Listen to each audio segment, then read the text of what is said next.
Good morning. We've crossed the 150 people mark, so this is great. I'm Emily Doreen. I'm the Habitat Restoration Project Manager for Skagit County. I wanted to welcome you this morning to the North Sound Riparian Conference. I've been part of the Skagit's Riparian Working Group and this conference since its inception, and I'm excited to say that this is our 5th year of hosting the North Sound Riparian Conference. So we started this in the beginning of 2020 when we were all doing the 2020 COVID things, and we've persisted ever since, which I think is pretty remarkable. Each year we've tried to focus on a given topic, and this year we're highlighting planning, monitoring, and long-term maintenance of riparian projects. As you can see here, we have a great slate of presenters here today who are going to be talking about a variety of topics. We've allowed some Q&A following each presentation, and we'll also have contact information available for each presentation as the last slide. If you'd like any contact information, feel free to reach out to us. There will be a generic email coming up on another slide, or for any of you that have a great memory, you can send it to council@skagitwatershed.org. We also have a listserv that's managed by Brenda Clifton, who will be presenting here today. The Western Washington Riparian Workgroup is a technical learning group that aims to unite riparian restoration practitioners to build networks, share practical information, and improve outcomes. This group is open to professionals, hobbyists, and volunteers working to restore riparian habitat in Western Washington. We believe restoration projects can benefit by sharing knowledge within this community. So we really hope that people will use this forum to share information and seek out advice to overcome challenges. Any of you that are on there, we can really only make this listserv as good as we make it. So by participating, it just makes it stronger. If you have interest in joining, you can send an email to Brenda and she can get you added to that list. I would like to introduce Jason Anderson as our first presenter. Jason is responsible for planning, implementing, and managing riparian restoration projects. He works on invasive plant surveys and control, stewardship of Stillaguamish tribe-owned conservation lands, and until recently, as a native plant nursery, at a native plant nursery. Prior to working for the tribe, his position at the Regional Fisheries Enhancement Group, which is now called the Sound Salmon Solutions, centered around project management for in-stream, fish passage, and riparian restoration projects. With that, I will let Jason take it away. Thank you very much for that nice introduction. Yes. I hope in the next 45 minutes that I can share some information about the riparian planting monitoring program that we have going on here at Stillaguamish Tribe Natural Resources. A brief overview of what I hope to cover today. We're going to go over the background for this particular monitoring program. We're going to discuss the purpose of monitoring. We're going to talk about riparian restoration monitoring goals and objectives. I'm going to share an example from a project location, Lower Boss Creek. I'm going to discuss some training considerations, and then we have a few tips and tricks and some lessons learned to share with you all. And then also going to go into another project example at the Trafton floodplain site. And this is to give you some insights on some pre-project monitoring. A little background first. So prior to 2015, our department performed monitoring on a more ad hoc basis. We really didn't have a formal program. In 2015, I sat down with my supervisor at the time and we started looking at a few different options for riparian monitoring. We looked at a variety of existing programs with an eye toward figuring out what would work well for our needs here at Stillaguamish. In 2016, we applied for and were awarded a grant from the Bureau of Indian Affairs. They have this Pacific Salmon Treaty money available, and we were awarded a grant to create a monitoring plan. So the goal of that project was to increase the tribe's capacity to evaluate riparian habitat conditions throughout the basin in order to better understand current conditions and to monitor riparian restoration projects. Phase 1 of that effort focused on development of field and office protocols for mapping, data collection, analysis, as well as outputs like reports. We initially proposed collecting data on vegetation characteristics, such as installed native plant survival. We also wanted to look at aerial coverage of non-native or invasive plants, and we also wanted to look at canopy cover of these areas. We also incorporated a component for evaluating soil characteristics, such as looking at soil chemistry, fertility, and composition. Phase 2 focused on testing our protocols to ensure a smooth workflow, and we did some refining of our work products, and then we also worked on disseminating results. We envisioned at the time either an annual report composed of chapters detailing site-specific characteristics, or a site-specific report composed of chapters with annual data, or some combination of the two. We weren't quite sure how we wanted to approach that.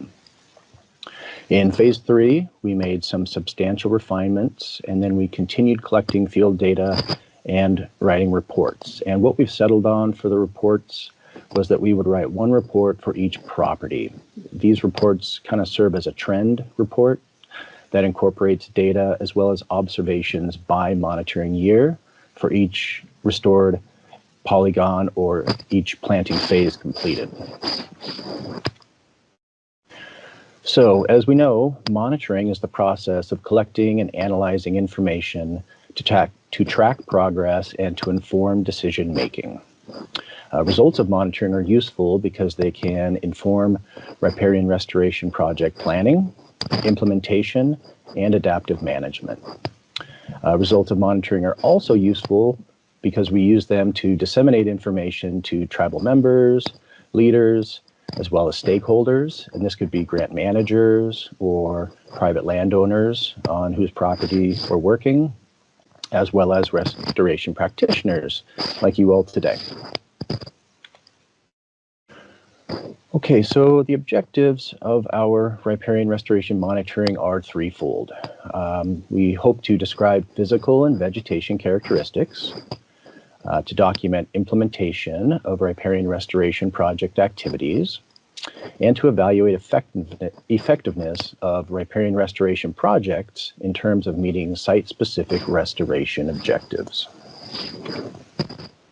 Little terminology. We're going to be talking about 3 types of monitoring, and we use these terms internally. So pre-project monitoring is done to document the pre-restoration conditions.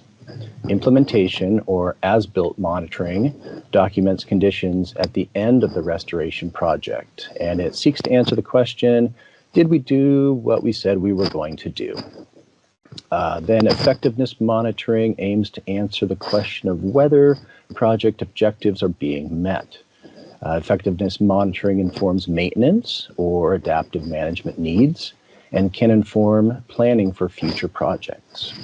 This type of monitoring seeks to answer the question, by doing what we said we would do, did we accomplish our goals and objectives, and are we moving toward our desired future condition? Okay, so here are some examples of restoration objectives. We don't necessarily include all of these for all our restoration projects, but let's step through these. So planting extent corresponds with metrics that we're all pretty familiar with. These are commonly associated with grant requirements. These are the outputs, and they can include things like acres treated, or river miles, or linear feet restored. Okay, so with respect to native plants, we could choose to include some diversity metrics, such as a species diversity. And that's essentially measuring the number of different species present and their relative abundance. We could also include some structural diversity metrics. And these are an assessment of the physical arrangement of the plants, and it could include factors like canopy height or canopy cover. So in general, we would like to see increasing trends when it comes to native plant related objectives. So when it comes to invasive plants or noxious weeds, the opposite is often true, right? We want to see decreasing trends. So the objective for, say, a non-native invasive plant species diversity might be to eliminate one or more species from a restoration area if we feel that eradication is feasible. This metric could be coupled with a reduction in aerial extent for one or more non-native invasive plants. So again, these are examples of restoration objectives, and obviously you'll need to use your professional judgment about which objectives to include for each restoration project area. And keep in mind when you're writing these objectives to try to use SMART objectives. Now, SMART is an acronym, right? And SMART refers to specific, measurable, achievable, relevant, and time-bound. So keep SMART objectives in mind when you're creating them.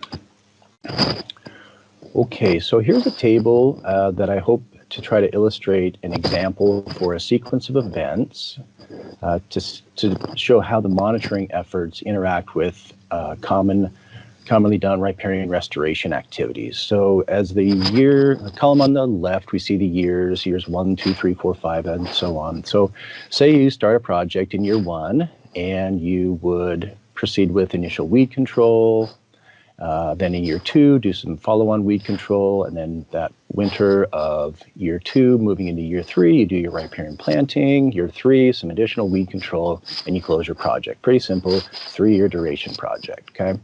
So on the right-hand side, we can then correspond and line up our monitoring plan activities. So again, the pre-project monitoring is designed to document the pre-restoration conditions, and that would be best done after you start the project, but before you start your weed control.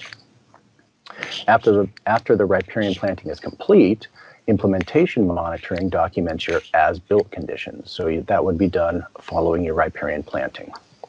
In subsequent years, the effectiveness monitoring occurs according to the schedule that you prescribe in your monitoring protocols. So in this example, we've got effectiveness years 1, 2, 3, and 5. So by effectiveness year 5, we would hope to be able to detect some changes with respect to pre-project and implementation monitoring results. And oftentimes, we will start transitioning away in year 5, away from doing individual plant counts, say by species or by plant category, because we found that in general, once plants persist this long, they are established. So in year 5, this is when we start sampling our structural diversity metrics like canopy cover, and we would measure it with, say, a densitometer, or we might measure canopy height with a stadia rod or clinometer. Okay. Okay, so a few notes on office work and field work. In the office, we decide which sampling method that we will employ. So in our case, plots or transects, and how much area we are going to sample. So our protocol directs us to sample at least 10% of the riparian restoration project area. So for example, if you have a restoration area that's 10 acres, we would choose, and if we choose, say, the plot method, what we would want to do is set up plots that add up to 1 acre. And for example, if we choose 100-foot by 100-foot square plots, we would need 5 plots. So 5 plots at 10,000 square feet per plot, that's greater than 43,560 square feet in an acre, okay? So the plot method obviously is used to evaluate vegetation within polygons. And these plots can be any shape. It can be a square, a circle, or a rectangle. It really doesn't necessarily matter. The transect method is used to evaluate vegetation along a line, and often we will use belt transects. We also use the concept of a baseline, and the baseline is simply a line from which the plots or the transects originate. Now, once we're in the field, the first thing we would do would be to establish the baseline. We would install wooden posts at the start and the end, flag them, and collect GPS points of their locations. From the baseline, we would delineate the plots or transects. And then once the sampling area is established, we would proceed with collecting information. We would do our photo points. We would collect information on physical characteristics, as well as characteristics of native and invasive plants. Okay, so let's step through a quick example. On the left, you can see a schematic of a generic riparian area planting polygon next to a water body. So remember back to the sequence of events. Once you've delineated your planting area, but before you initiate weed control, it's time to complete the pre-project monitoring. Again, this is to document pre-restoration conditions. Next steps often include additional weed control, planting, and then their follow-on weed control. These are your restoration project activities.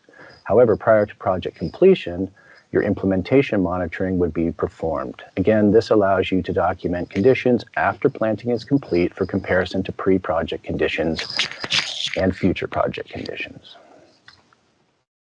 So here's a schematic of how we might lay out plots or transects to define the sample area.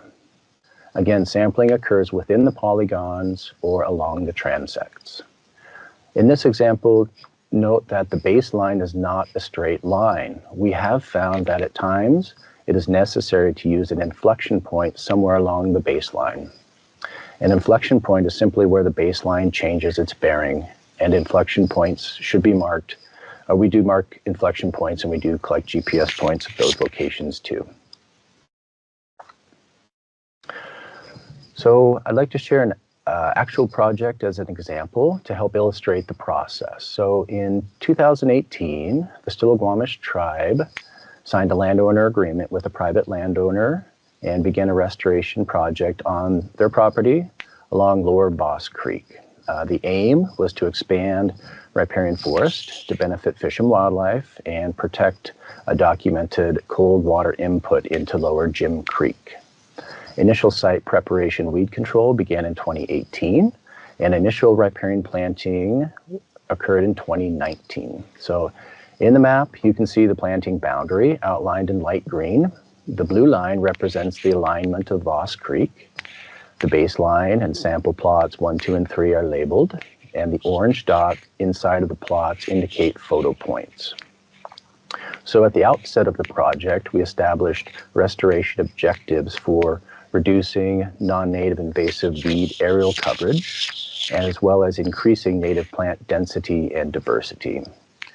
And the non-native invasive plants at this property included non-native blackberry, we had Himalayan and evergreen blackberry, we had reed canary grass, and creeping thistle. So here are some images we took from the photo points in 2023. Plot 1 is 100 feet by 100 feet. And you can see the herbivory deterrents that we installed. The classic blue tubes were installed on single stem plants, and we used these black tubes around conifers and shrubs with multiple stems. These are a little bit more bushy plants. And quick side note, these black tubes are composed of rigid plastic mesh panels held together with zip ties and staked to the ground with wood or bamboo stakes. The open mesh allows air flow flows through the plant, and it helps protect the plant from damage as well. And I just wanted to put it out there, if you would like to learn more about these black tubes and maybe use some in your restoration planting projects, please get a hold of me. We have a lot of these, and we'd be willing to share some with you because we're curious. We like them a lot, and we'd like to hear some feedback on some other groups in terms of their performance. Images from plot 2, again, same size, 100 feet by 100 feet. Plot 3 is a smaller plot. It's 50 feet by 50 feet due to the configuration of the planting polygon. So these 3 sample plots sum up to 22,500 square feet, or about 0.52 acres, which represents roughly 9% of the planting area. It's a little shy of our stated goal of sampling 10% of the planting area, but it was just how the layout worked out best. So when we're writing our reports, we use a table like this to summarize our monitoring results. As you can see, our restoration objectives are listed in the first column. And again, objectives for this project included reducing the non-native invasive weed coverage to less than 20%, as well as increasing native plant density and diversity. The second column lists a predicted plant density value. So this is kind of a unique thing. So let me describe what this is. So this is a metric that we calculate by dividing the total number of conifers, deciduous trees, and shrubs installed within the entire planting area by the total area planted. In subsequent years, we can compare the observed post-planting density by plant category to not only the predicted plant density, but also to our restoration objectives. The predicted plant density metric also serves as a coarse indicator of how randomly the planting crew distributed and installed the plants. In this case, the planting plan prescribed a spacing for plants, but it did not include any requirements for spacing based on plant category. The 2019 column represents our implementation monitoring results. 2020, 2021, and 2023 columns represent effectiveness monitoring results. So as of 2023, we were not meeting the noxious weed percent cover or the number of shrubs per acre objectives. We were meeting the other objectives. And currently, we are in the adaptive management review and evaluation phase, and we're discussing whether additional weed control is warranted and whether additional shrubs should be planted. Okay, quick note on inputs and outputs. So inputs refer to the type of information we collect in the field. Plant counts refer to native plants within polygons or belt transects. Observation information refers to disturbance. It could be browse, insect damage, or wind throw. Percent cover is qualitatively evaluated and given a number. We have discussed maybe not using a number, but transitioning to a range. So for example, it could be greater than 25%, but less than 50%. But we're still kind of trying to hash that out.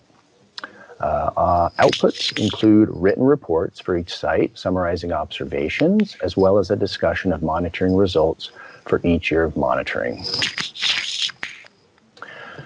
A few notes on training consideration. If you plan to have samplers identify plants to a species level, you've got to ensure that they receive training and have sufficient knowledge of resources available to make these determinations quickly. Stopping to use Google Lens or Plant Snap on every plant is inefficient. Pre-season training helps get all samplers on the same page. So for example, if data needs to be collected and it would include aerial coverage of, say, non-native invasive plants in a sample plot, it might be good to have all samplers come up with their own estimates independently and then discuss and agree on what value should be recorded. This kind of helps train everyone's eyes so that they're kind of seeing the same thing. Make sure you have written protocols for all parameters to be sampled and review the protocols annually. And when you're doing training, encourage samplers to ask clarifying questions, especially if you're working with new staff or temporary field crews. The overall goal, of course, is to reduce errors. Okay, a few tips and tricks. We have learned that electric fence polytape on a reel is a great way to delineate plot boundaries as well as transects. We've learned a lot and we've had to revise our protocols and practices. Keep in mind your overall monitoring goals when you are considering revisions. We've also learned that when you have a fairly simple project, the one that I shared, the example that I shared at Voss Creek, one polygon, relatively small scale, these protocols work just fine. However, when we began to try to utilize these protocols on multi-phase projects at larger properties, keeping track of which protocols should be performed in any given year became a lot more difficult to manage. And it also increased the amount of time that we needed to do the data collection, the subsequent analysis, as well as report writing. So a few things to consider. So since we are subsampling 10% of the overall area planted, the results have to be interpreted. The sample area may or may not adequately represent the entire planting area. So with that, choose your sample areas with that in mind and continually ask, is the sample area a fair representation of the overall planting area? The planting area polygons themselves may be different from surrounding areas on the property. For example, does the planting area kind of fill in a gap within an otherwise intact riparian plant community? If so, the weed load within that area might be very different than the surrounding, say, forest or other plant community. And again, when it does come to phased plantings at a property, we have struggled to keep track of the monitoring that needs to be done in any given year with respect to each individual polygon. So at some point in time, it might make sense to align your effectiveness monitoring for the sake of efficiency. Additional things to consider. So currently, when we are doing our as-built implementation monitoring and our year 5 effectiveness monitoring, we identify plants to species. This is realistic for implementation monitoring because it is typically done in the spring or summer following the planting. However, by year 5, if a plant is missing or unable to be identified, we ran into a problem. So we've made some refinements in the last couple of years. We realized that plant ID to species can be time-consuming, so when it comes to effectiveness monitoring, what we've done is we've adopted a slightly different approach. We've developed the concept of using plant categories like conifers, deciduous trees, and shrubs to speed things up. We simply lump each plant encountered when we're sampling into a category and then assign it an alive or dead status. We've also created 2 additional categories. We've created a missing and an unknown category. So a missing plant is one where we have a plant protector, but nothing inside, right? Or we have a gap in a planting row. An unknown plant is one where the plant is present, but we just don't know what it is. It's just a stick in a tube, or it was so heavily browsed that it's undeterminable about what it was. So at the implementation monitoring, we do capture species and location data, but we found that it takes a lot of time to go back to that previous data to determine the species of those missing or unknown plants. So these refinements were made as an acknowledgement of the fact that we have numerous sites to visit in a short time frame each summer, and we're adding additional monitoring work with each restoration planting area that we've completed. Okay, so what if disturbance impacts your sample area? This could be biotic disturbance like browse from elk, deer, beaver, or small rodents, or even damage from people. It could also include abiotic disturbance such as flooding or wind throw. So in the photo on the left, you're looking upstream at the North Fork Stillaguamish River. In the far left part of the photo, you can see a wood post with a band of orange flagging at the top. I've got an orange arrow there pointing to it. This post marks one corner of a square sample plot that has been impacted by lateral erosion. It should go without saying, establish your sample areas far away or far enough away from the edge of water bodies so as to facilitate future sampling. We did a poor job of anticipating the rate of bank loss at this location, and now our sample plot has been compromised.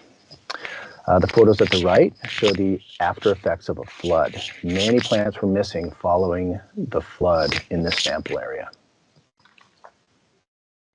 Another image of post-flood conditions at a sample area. We know that floodplains are dynamic ecosystems and that disturbance is bound to occur. So when you are developing your sample protocols, as well as laying out your sample areas, keep in mind that current conditions as you see them today may look dramatically different in future sampling years. Okay, so I'm going to transition now into a slightly different example of monitoring. So this is slightly related to disturbance though. So we've used a modified approach of using our monitoring plots, and in this case, we are trying to inform future riparian restoration. So in 2019, the Stillaguamish tribe purchased several parcels along the left bank of the North Fork Stillaguamish River near River Mile 4 and began planning a large-scale restoration project. The long-term goal of this project is to increase critically important riverine and wetland habitat for fish, wildlife, and bird species, and especially to benefit the abundance and productivity of threatened salmonids, including chinook, bull trout, and steelhead. So in the map, you can see the Trafton Floodplain Restoration Project boundary outlined in red. The blue stripes represent Snohomish County property, and the red cross-hatching is Stillaguamish tribe-owned property. The county and the tribe are partnering on this project, and it's slated to go to construction this summer. Project elements at the Trafton floodplain location include earthwork for wetland and side channel excavation, as well as construction of large wood floodplain roughness features. And so we anticipate there's going to be extensive soil disturbance. So, knowing that, in the beginning stages of planning, we established a near-term objective of reducing both extent and density of invasive plants. And you can read this list of all the invasive plants that we identified on the site. So during the summers of 2021 through 2024, just last summer, we performed extensive mowing, herbicide application, as well as some handwork. The aim was to prevent spreading known patches of invasive plants during the course of future earthwork associated with restoration construction. So in this map, you can see our 2024 survey and control efforts. The blue lines are the survey track lines. Yellow dots are treated patches of invasive plants. Predominantly, these are knotweed patches. However, some of them are poison hemlock patches, as well as tansy ragwort and reed canary grass. The red dots are untreated, but these were untreated at the time we did the survey, but they have been subsequently treated. They've been injected with herbicide. These were non-native ornamental trees that were spreading. There were some ornamental plum, there was a flowering pear, and I believe a number of Asian elm, some kind of an elm variety from Asia that just had some extensive suckering going out. So we're in the process of trying to get those under control prior to moving soil around. So again, here's some images of the different phases of weed control. Again, a lot of mowing, herbicide application, and a lot of handwork. We targeted a variety of non-native invasive plants. So when it came to knotweed, after 3 years of targeting patches with foliar herbicide, we were able to reduce the density to such an extent that we had several areas that were essentially reduced to bare soils, where knotweed was previously dominant. And the one thing we observed was that a variety of plants were recruiting within these areas. So we wanted to document what was coming in once the knotweed canopy was so dramatically reduced. So in 2024, we devised a modest monitoring effort and outlined some questions that we set out to answer. Specifically, we wanted to learn whether native plants are coming back on these bare soils. We also wanted to learn if non-native plants were coming in. We also wanted to generate some species diversity and maybe some relative abundance estimates for both the native and the non-native plants. So in September, we set up some plots and collected data on all the plants in the plots. We also tried to evaluate the amount of bare soil, as well as the dominant canopy trees in the vicinity. And we identified areas of the property that experienced disturbance to address our question, because these were the best analog that we had at the time to the future conditions that we anticipate will be associated with that earthwork for the restoration construction. So in one area, the dense knotweed stands that we had treated with herbicide for 2 to 3 years, we estimated that the percent cover of knotweed was reduced from 100% to maybe 5 to 10%. In the second area where knotweed density was sparse, there was a flood event in December of 2023, which resulted in overbank flow and associated scour, and it scoured out a roughly 100-yard long by 50-yard wide section of this perimeter berm. And so we kind of had to make the assumption that these two areas would have to serve as an analog for post-restoration soil disturbance conditions. So in the map, you can see the location of our 5 sample plots. It's probably too small for you to read the numbers, but the 2 plots in the north, those are plots 1 and 2, and then the 2 plots in the south are plots 3 and 4, and then the single plot in between the other 2 groups, that was plot 5. So plot 5 was associated with the scoured bank. Plots 1 and 2, 3 and 4 were in areas with knotweed, canopy reduction, and then plot 5 was scour. Each sampled plot was 10 feet by 10 feet square, and we initially wanted to do more plots. However, we were constrained by time and budget restrictions. So 5 plots it was. So here's a brief overview of the plants that were observed, and I've restricted the results to the top 6 most commonly observed plants in both native and non-native categories. And we chose to focus on these plants, or those plants that we would typically be concerned with in a riparian restoration project, okay? So for example, we didn't really worry too much about native forbs or ferns or invasive plants or noxious weeds like common tansy or sweet clover. We kind of just set those aside. And those, anyway, so as you can see in the table, red alder was the most abundant native tree sampled, and it was observed in 4 of the 5 plots. Black cottonwood was the second most abundant native tree. However, it was primarily found in plot 5. That was the plot associated with the scouring of the bank. Salmonberry was the most abundant native shrub. It occurred in all 5 plots.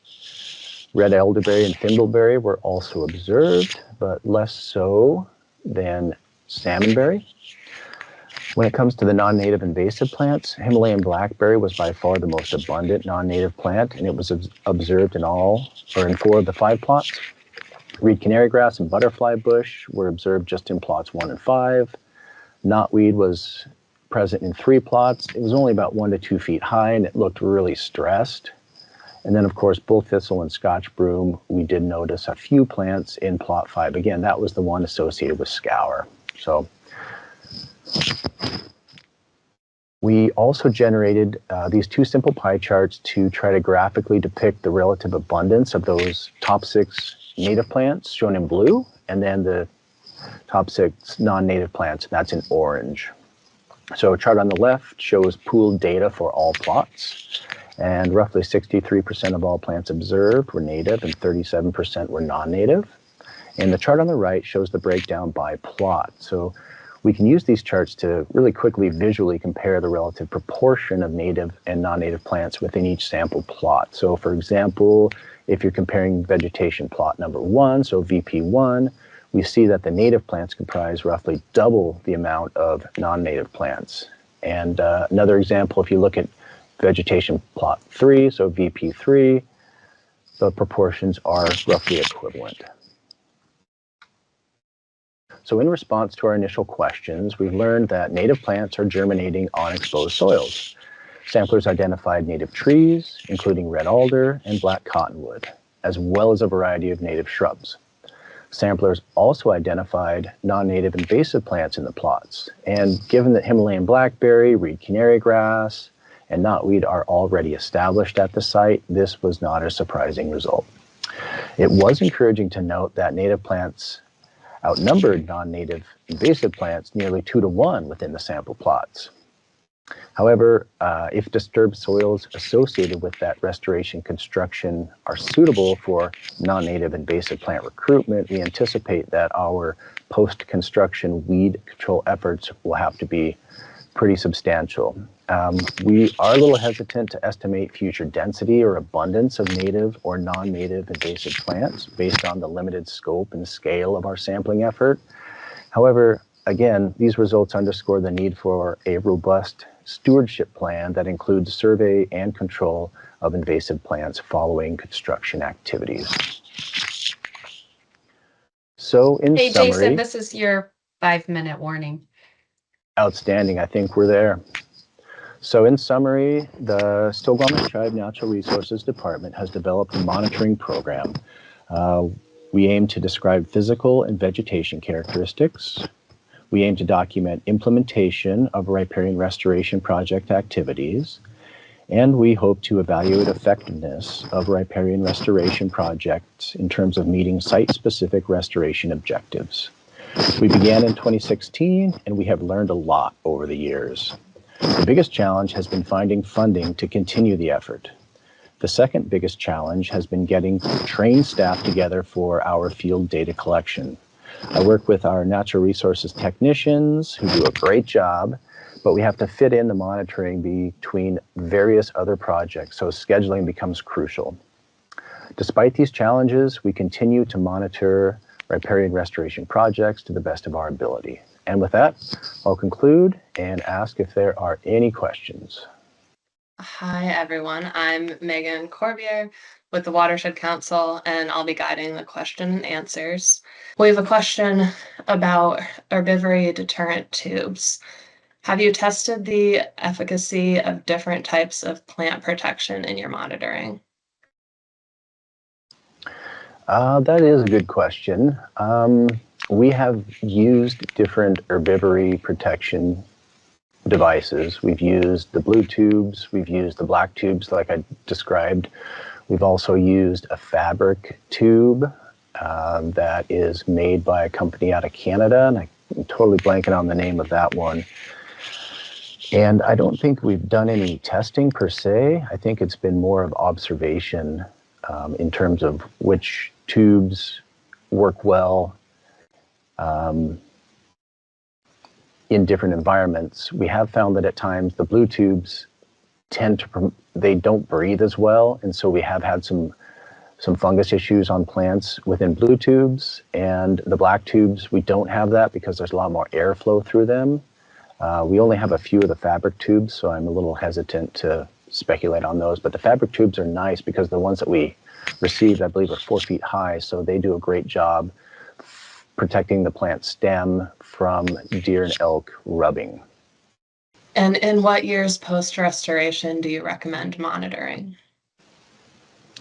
Well, again, I think it depends on a couple of things. One, it depends on the capacity of your organization to be able to not only devote to this task. There is value in collecting monitoring information to help you tell a story, especially if you need to tell your story to your leaders, the leadership within your organization, and also to demonstrate that you are meeting your goals and your objectives that you've outlined in your grant applications. I don't like the idea of monitoring just for monitoring. I think you have to be very clear with when you want to monitor and what you hope to learn from it. And you could go out every single year and do the exact same monitoring, but if you're just going and counting the same plants and they're persisting and they are established, then it seems to me to be not a good use of time. However, in contrast, if you're going out to an area and you're documenting major impacts to your riparian restoration area, and you need to then intervene in such a way as to adapt and change your approach, then that's useful, because I think whatever protocols you're putting in place have to be realistic, and you have to be getting the information that you want to learn, as opposed to doing it for somebody else's benefit or gain again. And it comes back to what your leaders want. Like for us, it's tribal leadership. They want to know how we're doing, and so that's who we're most responsive to. Are there concerns or considerations regarding plant tubes washing away during flood events? Absolutely, yeah, that's one of our biggest concerns, and we don't like putting plant protectors in the vicinity of actively eroding banks because we don't want plastic getting recruited to the water bodies. We also have to balance that with the need sometimes to put those herbivory deterrents on, because if we don't put them on and we lose all of our plants to browse, then that's not useful either. So at times what we'll do is we will not put the herbivory deterrent tubes on the plants within a certain number of feet of the water body if we notice that it is an actively eroding bank. What physical, environmental data you collect as part of monitoring? Do you record soil texture, aspect, existing canopy cover, or other similar conditions to help contextualize survivorship and success metrics? Yeah, that's a great question. I didn't go into a lot of detail on some of the parameters that we monitor. And again, I kind of had to keep it brief to stay within the time constraints. But yeah, when it comes to physical characteristics, we are looking at soil texture. We actually take soil samples and we have them analyzed at a soils lab. And so that's helpful to understand what the soil is like in terms of not only composition, but also its fertility and things like that. When it comes to physical characteristics, yes, we'll try to define either the aspect of the planting area. A lot of our planting areas are in floodplain areas, right? And so they tend to be fairly flat, but we do try to describe topographic features if we see depressions or we see any changes in topography, even slight changes in topography, we'll try to map those. However, it it's becoming more useful to use LiDAR images to try to suss that out as opposed to doing any physical mapping on site. We also try to take a look at, let's see, we try to assess the amount of ground that's vegetated versus non-vegetated. So if there's bare patches of soil, we try to map those. And let's see, other physical characteristics. Obviously, we can generate a lot of the basic stuff like elevation from the office. How did you come up with the parameters in your restoration objectives? That's a good question. I mean, I think oftentimes we are essentially trying to do the main goal of doing a restoration planting project when you have, say, open field and you're trying to convert that to a riparian forest. Obviously, we are trying to increase plant density, native plant density. And at the same time, in general, we're trying to reduce non-native plant extent. And so what we try to do is figure out what is a manageable goal or an objective in the near term, but then we also try to put a longer term objective as well, with the understanding that in a lot of these restoration sites, especially if we're working on property that's owned by Stillaguamish tribe, we will have the opportunity to return in, say, 5 or 10 years to do some supplemental work. And we'll approach those slightly differently than, say, if we're working on a private landowner's property where we may not necessarily have the luxury of returning in 5 or 10 years because we just don't know if they will change ownership or something like that. So our approach is probably a little bit more plant heavy in terms of putting a lot of plants on the ground on a private landowner's plant, whereas with tribal-owned properties, we might do a more nuanced approach in the sense we might set a more modest near-term goal of establishing some early successional plants with the idea that those then will be supplemented with some additional conifers in years to come. And then we can we can use those two sets we can have near-term objectives and then we can have longer-term objectives, which might look at a 10 or a 15-year time frame out from when we're doing our initial planning. How are you funding your work? Up till now, well, I would say for many years we were receiving those BIA PST funds, and now we are looking at trying to figure out how we're going to transition and not use those BIA PST funds, because those are currently being used in a different capacity now to support work of other staff in our department. So TBD, but I'm working on that. What have you done to deter beavers from your new plantings? I would have to say that in many cases when we're working on tribal-owned property, we are doing very little to deter beavers from those plantings in the form of physical barriers. We are taking the approach of allowing the beavers to come in and disrupt our plantings, and we're responding with heavy, heavy, heavy planting. We've had mixed success, to be honest, but we currently have little support to try to remove the beavers from those tribal-owned properties. Our direction has been, or we've been given the direction to work with them and not against them.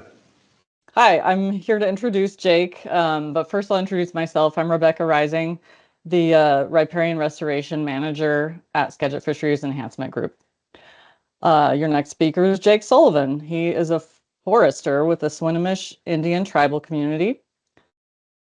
And in his work, he created a forest management plan using variable density thinning as the main type of commercial harvest on tribal trust lands. His prior work as a silviculture forester in the private industry exposed him to a variety of forest management techniques to meet certification standards and habitat conservation plans for timberlands in Washington and Oregon. Look at this. What is this? Is this a shade sanctuary, a successful Douglas fir plantation, a forested desert?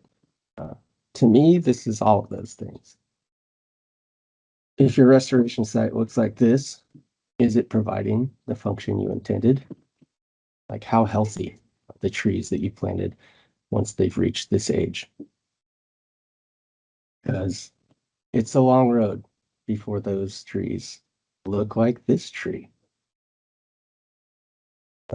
Variable density thinning. It's a management technique that can reduce resource strain, promote structural complexity, and increase species diversity within a forest stand. I'm talking about this because some restoration sites are approaching the age where a thinning could benefit the trees and reduce the burden on the site resources. This is very dependent on the goals for the site. Forest stands have a stocking maximum. When this is reached, trees begin to die.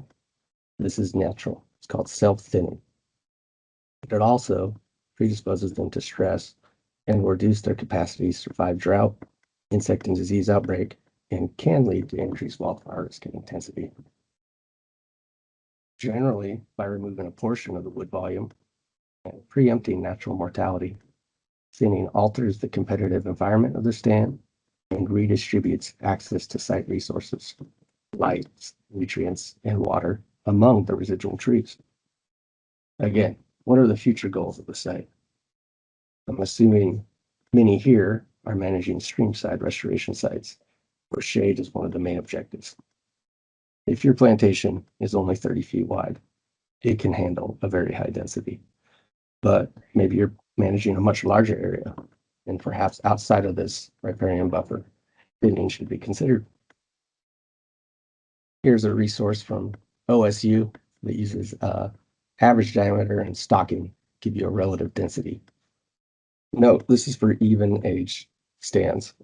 Using average diameter is not a traditional metric for relative density. Usually they use what's called quadratic mean diameter, which gives bigger trees a higher weight. But if you planted it all at the same time, all the conifers, you can expect they're an even age class, and the diameters will be somewhat close to each other. Note too, like they kind of use some scare tactics here. Danger and zone of no return. Sites in these scenarios, from an industrial perspective, are too late to thin based on like recapturing the volume and increased growth. But if you're considering like the ecological function and drought resilience of the site, I think a thinning is still a good treatment, no matter what the density is. Just a tidbit like about Washington DNR forest practices for riparian buffers. The desired future condition is to have, a very dense stand. What they're looking for is a basal area of 320 square feet per acre. And if you had 50 trees per acre that are 36 inches, you would reach that basal area target, but you'd also be at what they call the zone of no return. So again, take these terms lightly. I think in many scenarios for restoration purposes, the thinning is a great treatment to release the trees and give them a better chance of surviving drought or other environmental issues. Like these tables are used a lot in industrial forests where they basically try and keep trees in what's called the Goldilocks zone. So once your stand gets into the danger zone, you'll thin it back to lower Goldilocks and repeat and repeat. That way you're capturing the best growth and extracting products. Very site specific though, because logging costs. Other things, access. In general though, thinning will release the trees from competition, and it can achieve habitat and growth goals on a shorter time scale. Variable density thinning specifically can help achieve a few other goals without natural disturbance. If you want to get some structural complexity, variable density thinning kind of gives you the options there. And then any thinning is going to help understory development. If light's not reaching the floor, you're probably not going to have much of an understory. And then in variable density thinning, where there's patch cuts, that's where you have the opportunity to change the species distribution with artificial regeneration and openings, and where you're thinning, selecting the species if you have a mixed stand. The other thing about variable density thinning is like, is this a commercial operation? Are your trees of commercial size, and based on access, can you create some revenue to pay for the treatment? Variable density thinning is usually the logging costs reduced versus just standard matrix thinning. To ensure continued productivity in a forest stand in the future, thinning should be applied early. It's good to think about the site characteristics here. Is it in a buffer? Pre-commercial thinning, which is done by chainsaw, where you leave the items on the ground, can be done in a riparian buffer. Commercial harvest is not generally. You have to leave the trees on site, and the bigger the tree, the more expensive it is to follow them. Pre-commercial thinning does have a cost.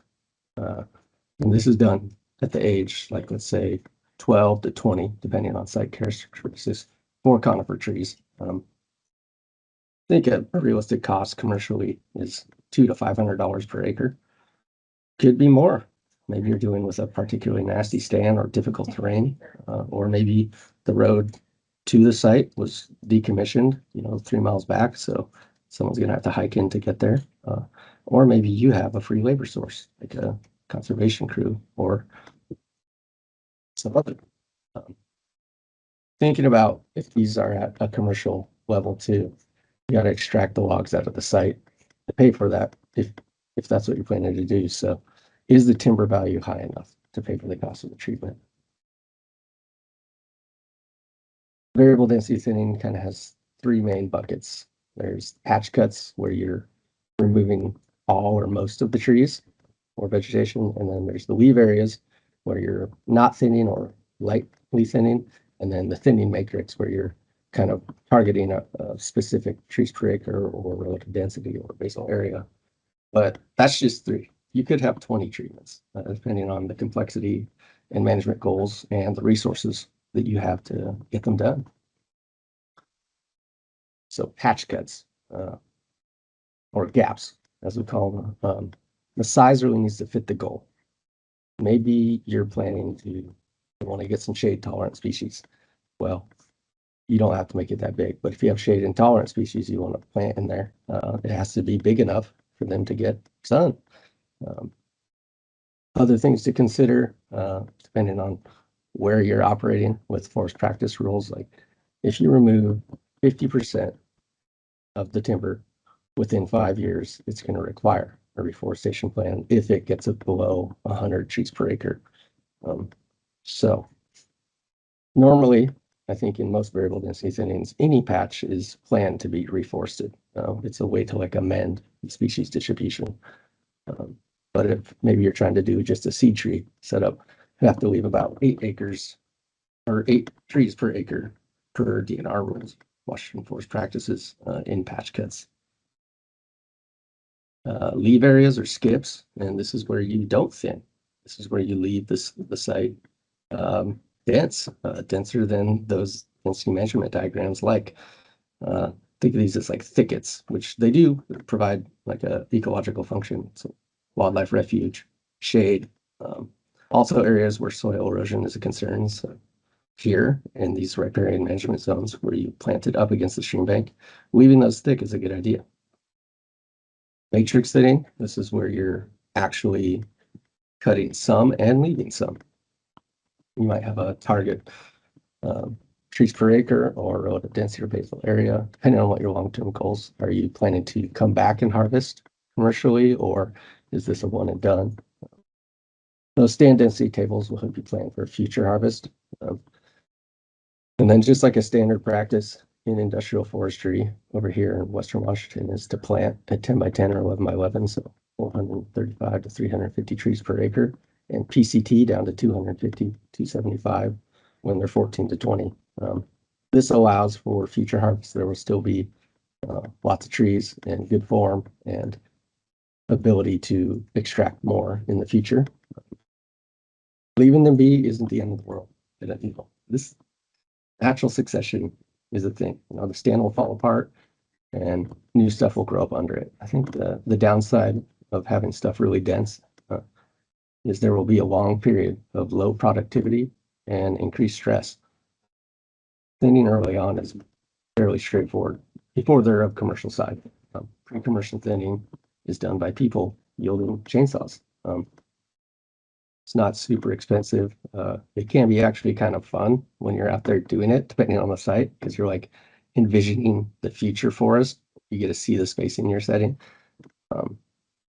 Overall, it's just there to help your stand thrive. More resources available for the trees to grow faster.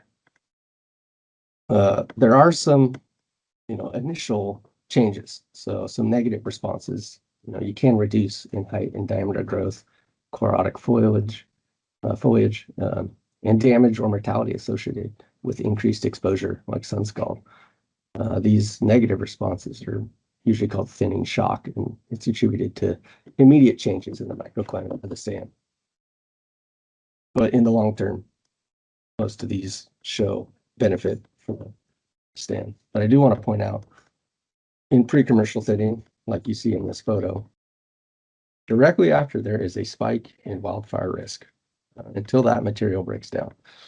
I have anecdotal observation from the 2020 Labor Day fires in Oregon. Things that were pre-commercially thinned in the recent past were completely lost. And this is no research. Fire is dynamic, and there's a lot of variables that can increase or decrease intensity, but dead down debris like this is basically kindling. So there's just kind of this spike after something like this happens where someone were to flick a cigarette butt into those woods. I'm pretty sure it's not going to end well. I think the takeaway for thinning, especially like in sites, is look up. I think the easiest way to see if your forest is healthy and thriving is crown percent. If it's under 30% of the total height of the tree, it's starting to dwindle, and the crown is the factory. This is where the tree produces everything and is a great way to assess the health. And then the other, like with your site, can people access it with chainsaws? Is this even feasible? Are the species you planted long-lived? Maybe you have some short-lived species and you realize maybe this site isn't going to be harvested. So you want to interplant. So maybe you need to make some patch cuts and put in some species that are going to be there for the long haul, or you're seeing a mortality event based on current changes in stress or pests. And then are these marketable products? So is your restoration site now 30 years old? There may be a way to pay the treatment if you do have marketable products to extract. This is a commercial variable density thin I am promoting here. So just the basics of it. In the matrix, which is the blue, that's where we're thinning 35% of the timber volume. So that's the matrix. The leaf area, which has the cross hatching and the red outline, that's where we're not going. We're going to leave it. And this stand is just about 380 to 400 trees per acre. And then the patch cuts, which are the purple circles, that's where we'll be removing all of the trees besides our leaf tree requirement and planting a new forest. So we're creating basically three structures within this stand, which is a monoculture Douglas fir plantation from 40 years ago. And I want to bring this site up. This is actually Hanson Creek, which the SRSC, Skagit River System Cooperative, has been replanting. Just these are some considerations about thinning too. So I'm not a hydrologist or a plant physiologist, but I think we should consider the effects a forest can have on stream flows, especially on a larger scale. I'm not trying to discount the benefits of, nutrient cycling, runoff reduction, infiltration, shade, and microclimate creation. But that's the reason these areas are being restored, right? But also a dense regenerating forest, it uses more water for transpiration than just a field. There's a scale component to this, obviously. Like I said, if the strip of buffer, it can be very dense and still be providing all the things you want, native plants, shade. But on a larger scale, I think it's worth bringing up for discussion. At some point, these areas that were planted 10 by 10, 11, 11 should be thinned. Maybe the stand is providing a ton of shade, but it's also lowering in-stream flows, and you could have a very unhealthy forest that's starting to fall apart. Thinning can amend this. You can still get all the other benefits, the shade, erosion, nutrient cycling, and then allow the trees a little bit of space to grow and fight off insect and disease. drought, and have a better forest in the end. I bring this up since from the Northwest Natural Resource Group climate adaptation strategies white paper.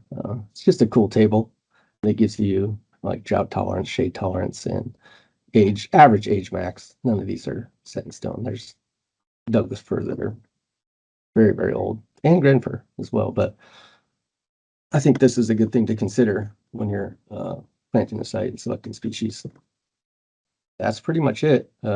Open for questions now here, but I just wanted to share that OSU. It's just kind of a nifty table for stand density. So if you wanted to go out and see if maybe your stands are approaching the zone of no return, and based on trees per acre and average diameter, it gives you a relative density. But again, don't be super scared by those.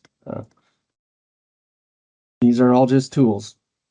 Could you speak to FPA requirements within riparian management zones, specifically how to plan for and implement thinning within riparian management zones while meeting FPA requirements? So anytime you don't take the trees, you don't need an FPA. It's called a type 1 harvest. And I've spoken with some forest practice foresters about it. And a lot of times, maybe you inherited a site that was all logged off that shouldn't have been, because it should have been protected as a buffer, and it was replanted. Either way, killing and leaving trees doesn't require an FPA. Killing and taking trees does. And so there's the way forest practices works in Washington. There's kind of 3 zones. There's the core zone, the inner zone, and the outer zone. The only way you can really amend the inner or the outer zone is if, based on the density, it's going to meet these desired future conditions, or the species composition is such that it's like a lot of hardwoods, and you can do what's called a hardwood conversion. They're really site specific, so it depends on if it's a S or water of the state, fish bearing, not fish seasonal, fish perennial. There's forest practice foresters that will really help you, because there's a lot of ways you could go about it. But in general, if it's a fish bearing stream, that core zone, 50 feet, you can't do anything with. But you certainly could pretty commercially thin it. If you planted 10 by 10 and now you have a 30-year-old stand that's only got 20% crown, I think it would benefit that stand to reduce it some. But yeah, if you're going to commercially harvest, getting an FPA is really site specific on what riparian type of stream has fish. Like I said, if it's under 10 feet or greater than 10 feet wide, that changes all the widths. But in general, it's not good to think about commercial harvest there, because it's pretty hard to do, and it's not going to be a lot what is legally able to be extracted. We have a question about how long does the increase in wildfire risk last? I don't have any research on that, but anecdotally, I think, in 5 years on the west side, it's pretty broken down after it's been left on the ground. But within the first 2 years, it is like a tinderbox of just dead foliage. And it depends on how the crew breaks it down. Like if they're limbing the stems that they fall, or just leaving them full, the more they cut it up, the faster it will break down, and the lower it will be, but the cost will be more for the crew. And then if you had the opportunity to take like a chipper through there, and yeah, it would be less time. The more it's broken down, the less time it will be. Do you think desirable understory plants will migrate into thinned areas, even if the planting site is surrounded by agriculture? I don't think so. I think you're going to have to plant what you want. I can't imagine, like a service berry, unless, I guess it's oak quarry, if a bird comes by and drops the berries in the openings. then that could work. But I think artificial regeneration will be required to get the species diversity you need. How do your target densities vary between conifer-dominated riparian forests and broadleaf or shrub-dominated species? Well, there's kind of like density management diagrams for a lot of commercial species, and red alder, but like for shrub and, like I'm thinking like a willow, or I've never done one of those. Really, I think the focus would be on like conifer and red alder. And there's you can just look them up, but in general, just trying to look at your crowns. You're seeing that you're getting to like a really low crown percentage. You need to cut it down, and then using like those, like that, what I gave you at the OSU, it'll give you relative densities. And I mean, you could turn it really low, but then you could expect that if you let them, because the stability of the stand will decrease as it gets denser and denser once you thin it. So if you let it get to 20% crown and then you thin it way down, it's not going to be very stable, and it's going to be subject to wind throw. It's not like really wind hardy. So there's just a lot to consider, but in general, I think, removing 1/3 to 1/2 of the volume is pretty common. Okay.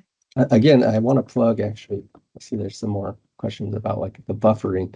So forest practice foresters are available for each region. I think the one in our region is Hollis Crapo, which I've spoke with before, but if you go on Washington DNR site, they can help you a lot with what you can do with your buffer. Commercial harvest is something we're thinking about. And do you have opinions on how to select which trees to thin, leaving the oldest and largest, cutting the sick, leaving the young, etc.? Yeah, I definitely have opinions. I think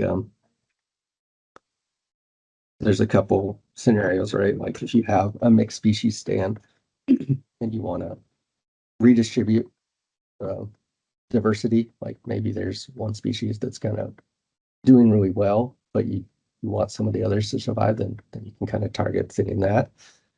The other is like look for trees that are already winning, or that's how I've always done it. So if it's like a all Douglas fir plantation and there's some trees that are already losing the battle, like they're smaller and they're a little bit shorter, those are the ones I thin. And then I think like if you're worried about a pest, so maybe you have a bunch of spruce that have the tip weevil, and then you would target the spruce and get rid of those because they're maybe not adding to the height growth and you're trying to produce shade. So yeah, lots to consider there. Do you ever utilize girdling for thinning or incorporate snags into your plan?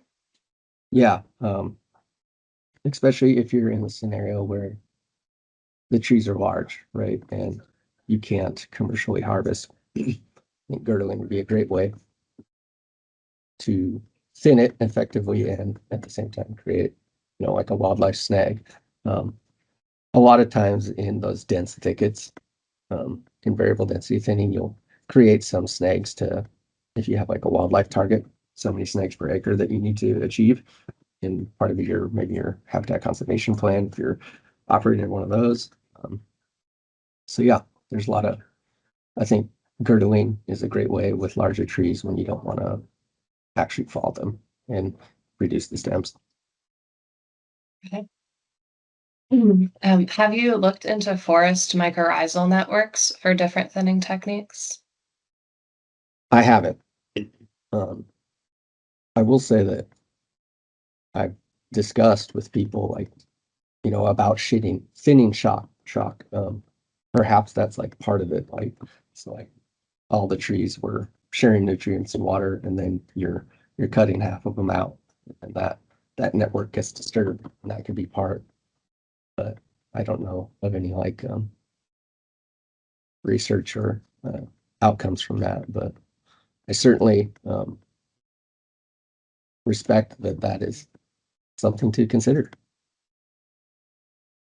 Okay, and can you say more about forest practices limitations when doing VDT in riparian areas? I guess like I will just say that mostly there's a few programs for small landowners and hardwood conversions, and if your site is dense enough to meet these metrics that are the desired future conditions of the area, those all take a desired future condition. To do that, you have to go in and measure every tree and get the diameters and plug it into this forest practice. It's called FPARS, but it wants to, at the age of 140, be this much basal area. So that takes a lot of measuring and some expertise. In general, the core zone, you got to leave it alone from commercial, but you can pre-commercially thin. That's like young stuff, like these plantations that we're talking about.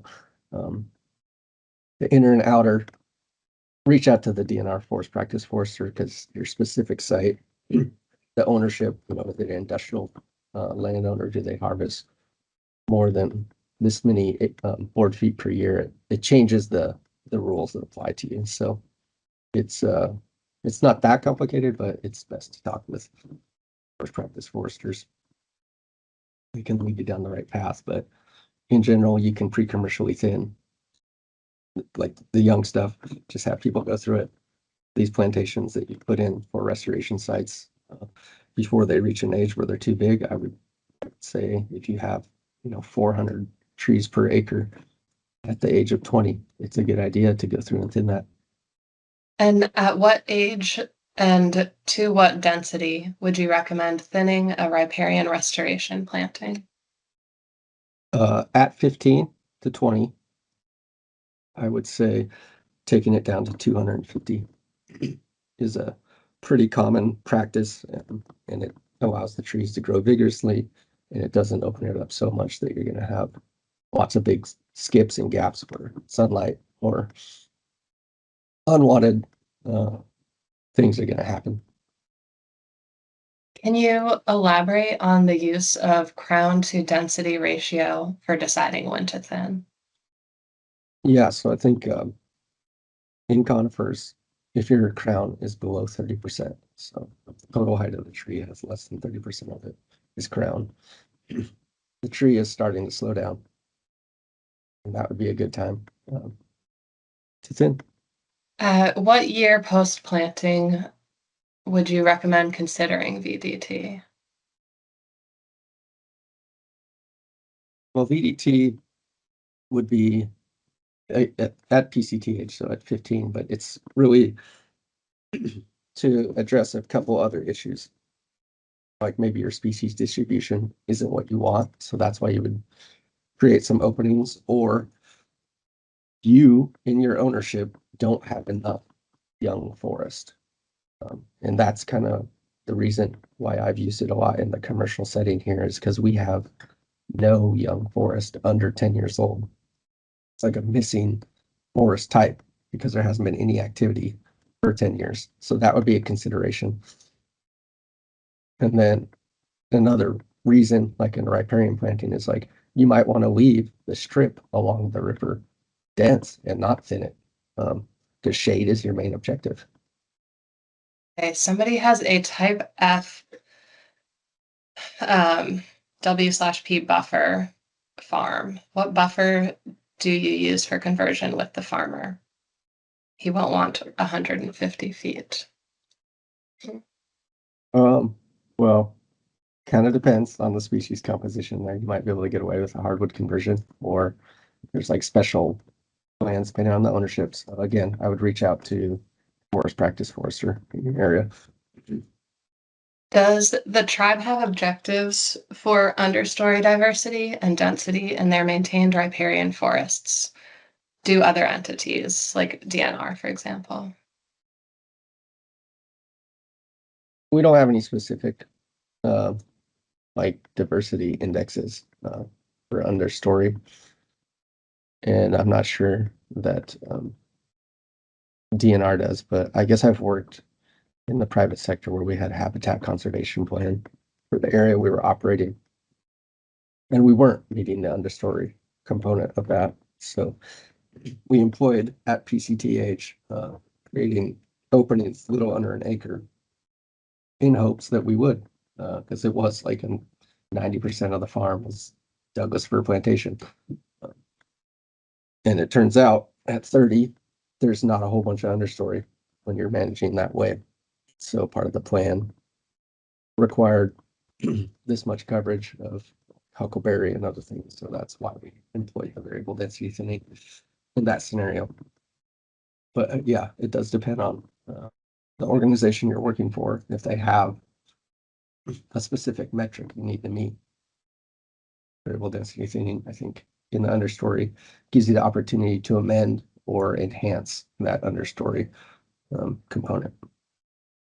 Let's see, yeah, and Jonathan Worley was asking that he has some sites with about 20-year-old dense spruce monocultures that are shrubby with no understory, probably due to tip weevil.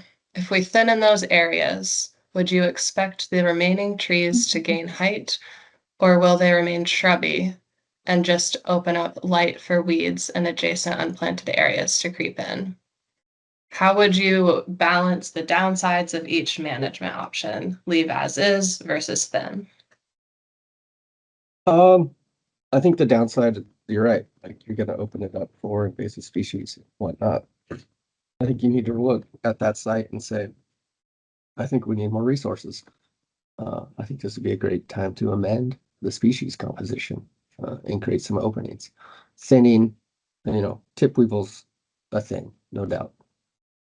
But thinning is going to give that tree more resources to keep fighting. And it might just have to keep doing this, like regrowing tops and have some ugly form. But if you're trying to reach a shade objective, I would still thin, and then I would create openings and amend the species with something else, maybe some Western white pine, maybe some Douglas fir. Then we have a question. Have you found scenarios where thinned trees could be used in other restoration projects? For example, small or large woody debris installations? Yeah. I mean, anytime you're extracting, you can sell those logs to whoever you want. It could be for in-stream projects, but that again would be the scenario. Is this site available for commercial harvest? I'm not sure. You might be able to work a deal where you deliver them directly to the adjacent stream if you're trying to work that, but that would be a question for the forest practice forester. If it is slated for commercial harvest, you're outside of that core zone. Yeah, those trees could provide structure for any of the habitat restoration projects. We have a question about retention of on-site biomass. In general, and if budget allows, would it be preferable to cut and drop trees in place during a thinning rather than extract trees?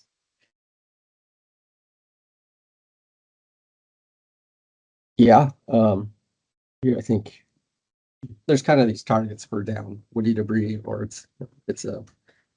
it can be an indice of like, oh, is this actually an old growth forest that should have this component of down woody debris? But if you don't need any of the money or the lumber from a commercial harvest, then certainly you could leave it on the ground. It's up to you. And then like with a pre-commercial thinning, it's because there is no market for those trees. And a lot of times extraction, like if it's a steep site and it's going to require cable logging setup for commercial, the cost of logging may outweigh the actual what you could get for the lumber. So that's why a lot of those projects don't happen.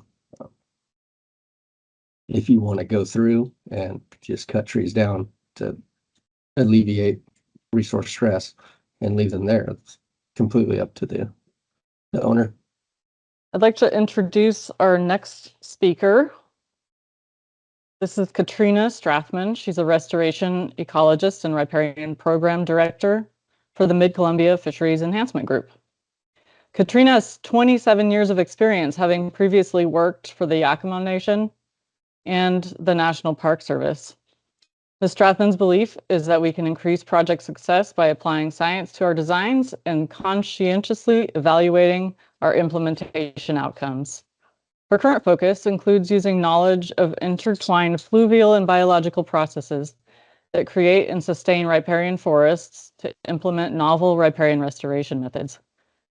Katrina has an MS in ecology and systematic biology from San Francisco State University. Go ahead, Katrina. We're going to look under the hood of how at least our group does restoration, riparian restoration in the East Cascades, which I think is probably somewhat analogous to Hart sites on the west side of the state. So before I jump in, I just wanted to thank the many funders that we have that supported the projects that I'll be talking about, from Department of Ecology's Water Quality Program, the Salmon Recovery Funding Board, the Washington Conservation Commission, in a number of programs there, the Forest Fish and Wildlife Services Partners for Wildlife Program, and the many partners and landowners and Mid-Columbia Fisheries staff who really made these projects happen. So part of a really broad team. So before I move off of this first slide, I wanted to tell you, I also want to thank Kittitas County for letting me borrow the image, but I love this image because it is the Yakima River outside of Ellensburg, which is a managed river, managed flows for irrigation. But you can still see in the center of the screen, the meander bend that has a mixed age stand mosaic of recruiting riparian forest. And in the foreground are some planted riparian forest on the left bank, which is pretty exciting. And in the upper right, kind of peeking out behind some of the trees, is another riparian restoration site. So it kind of embodies a lot of the type of work that we do, and some of our relic riparian forest. So as I said, we work on the east side, and I'm going to be talking a lot about deciduous riparian forests, specifically cottonwood dominated forests and associated shrubs that are dominated primarily by willow species and some alder species, not typically red alder in our work area of the Mid-Columbia Fisheries Enhancement Group. So we're one of 14 groups in the state, and we work in 4 counties shown here. So there are going to be a lot of differences for you, but because of ecological differences, but I hope that you have some takeaways. So with that, I'm going to jump right into our approach, which is that we start with defining what we want to see at a particular project. What are the missing functions that we're trying to restore, whether it's roughness or keeping cool water cool by increasing missing canopy, slowing some rapid bank erosion with rooting density, or like what's illustrated in the Big Wood River in Idaho in this image, creating a long-term source of large wood that falls into the river, helps scour pools develop, it grades sediment. It really contributes to the channel complexity that is really important in our aquatic habitats. And working for a fisheries enhancement group, that's one of the missions of our organization. We also think about what role does wildlife habitat play in terms of driving the purpose of our project, whether it's for migratory songbirds, insect diversity, or simply providing a climate refugia during migration for species, which is becoming more and more important. We also look at a wide range of site conditions in assessing how we're going to approach a project. And I'm just going to look at the key things that are pretty common and really drive the selection of the planting method, since that's what I'm talking about today. So trying to really narrow the scope. A lot of those things relate to water, whether it's precip zone, how deep is groundwater, like illustrated in the image on the right at one of our restoration sites, kind of a typical depth to groundwater. How well drained is our soils, or how well do they retain moisture? And then we look at flooding, frequency, duration, velocity. We also want to consider what is the current state of vegetation. And for planning purposes, it can tell us a lot about the current vegetation, can tell us a lot about site history and what we think some of the impacts are probably will have been. But looking at weed pressure and native propagule availability is very important for our planning. We also look at herbivory impacts and what we may need to do and to get ahead of the game in terms of those. And then we have a number of logistical issues that we consider. What's that access going to be after construction, or what is it currently for any kind of mechanized planting that we might want it to be doing. And then finally, what water sources are available for potential irrigation on a site. And this is where the analogous conditions for your harsh sites may have a limitation. I don't know what some of those conditions are, but so take them with a grain of salt, and I'm interested in your questions at the end.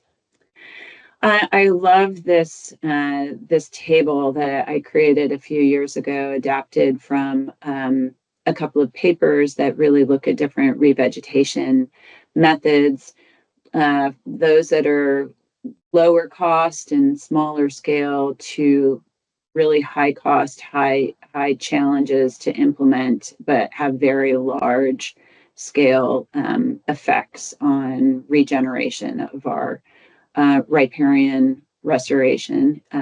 So it really helps us to get out of the mindset that riparian restoration is simply about sticking plant material in the ground.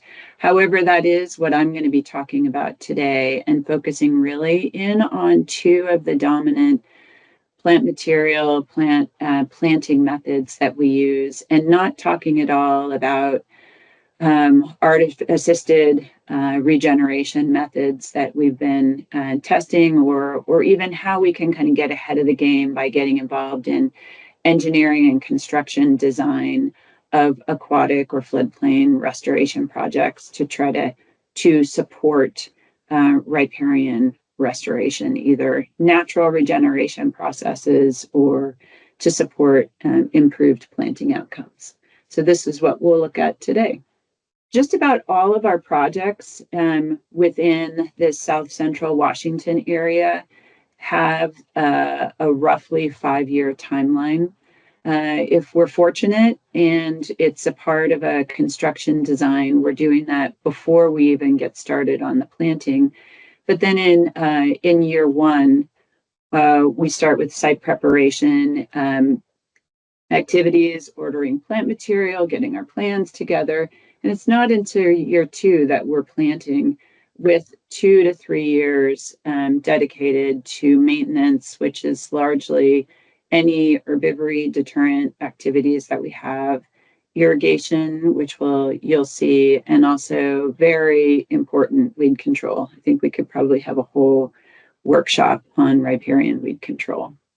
So I'm going to start by talking about one of the main drivers of how we approach projects, which is groundwater. And I tried to break it down into how depth to groundwater in our area really drives our methods, our potential planting methods, in terms of the two that we're talking about today, and also the assemblage types. So, for example, in really shallow groundwater, where we've got groundwater accessible, and groundwater meaning water that's soil moisture that's available at low flow elevations, so low flow times of the year. We can conventionally plant all species assemblages that we might be using in a particular that are appropriate for a particular site in these shallow conditions. But once we get into moderate or deeper groundwater, then for conventional planting, irrigation is required, or we need to move to an alternative method, which we call deep planting, and you may use something similar over on the west side. Now, if we're in very deep groundwater conditions, then using riparian mesic species that we'll look at as well is not possible.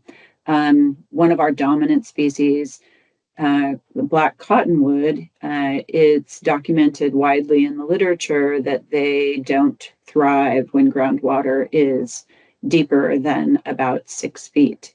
So that's really one of our thresholds for planting. And then we move to conventional planting with irrigation, and that also changes the types of plant assemblages that we'll focus on. We also look at how long inundation conditions last on a site. If it's a long duration inundation of greater than 4 to 6 weeks, then we have a select number of hydric species that we can use that can tolerate that level of inundation. But if it's low to moderate inundation, so something that's still in a flood environment, but it's not flooded for long periods of time, including cottonwood, then we can use a broader suite of hydric species, as well as some other riparian forest and riparian transitional species. And of course, if for species that are in situations where there's no inundation, because dry forest assemblages are not tolerant of any inundation outside of probably a day or two, we limit our species selections in when there's a lot of inundation. So we also look at flood velocities, and this is an example of a plant protection structure that we installed in the lower Yakima River, and we're high, so this is on a meander bend, lower elevations, high flow flood velocities in the winter, and we want to protect plants behind that structure from shear by debris that's moving across the site.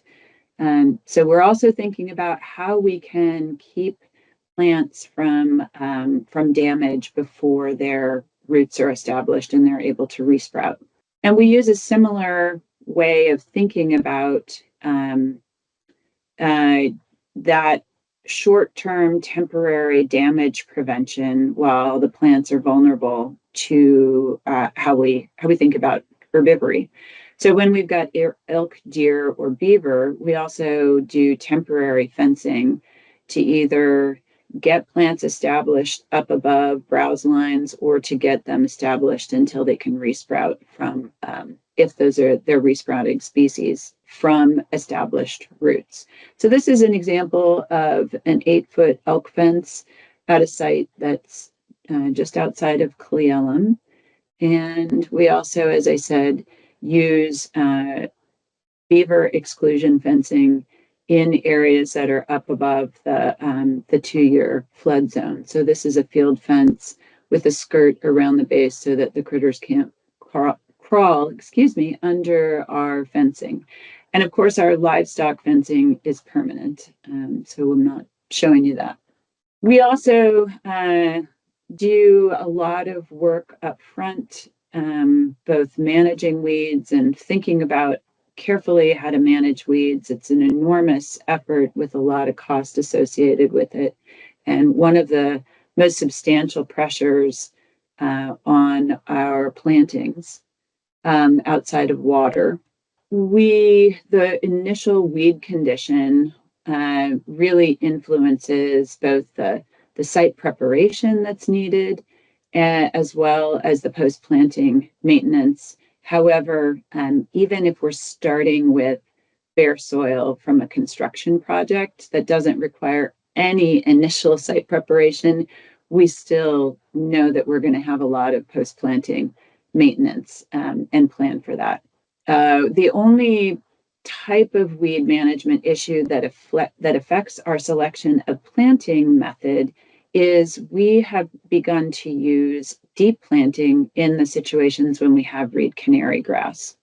And I'll show you a site where we've done that, doing some site prep on the reed canary grass and then using this deep planting technique, not to plant it deep in the soil because of soil moisture, but below the sod layer of the reed canary roots. I could spend a lot of time on this, on weed management, but I'm going to move on to planting techniques, and we can recircle back to that in questions if you'd like.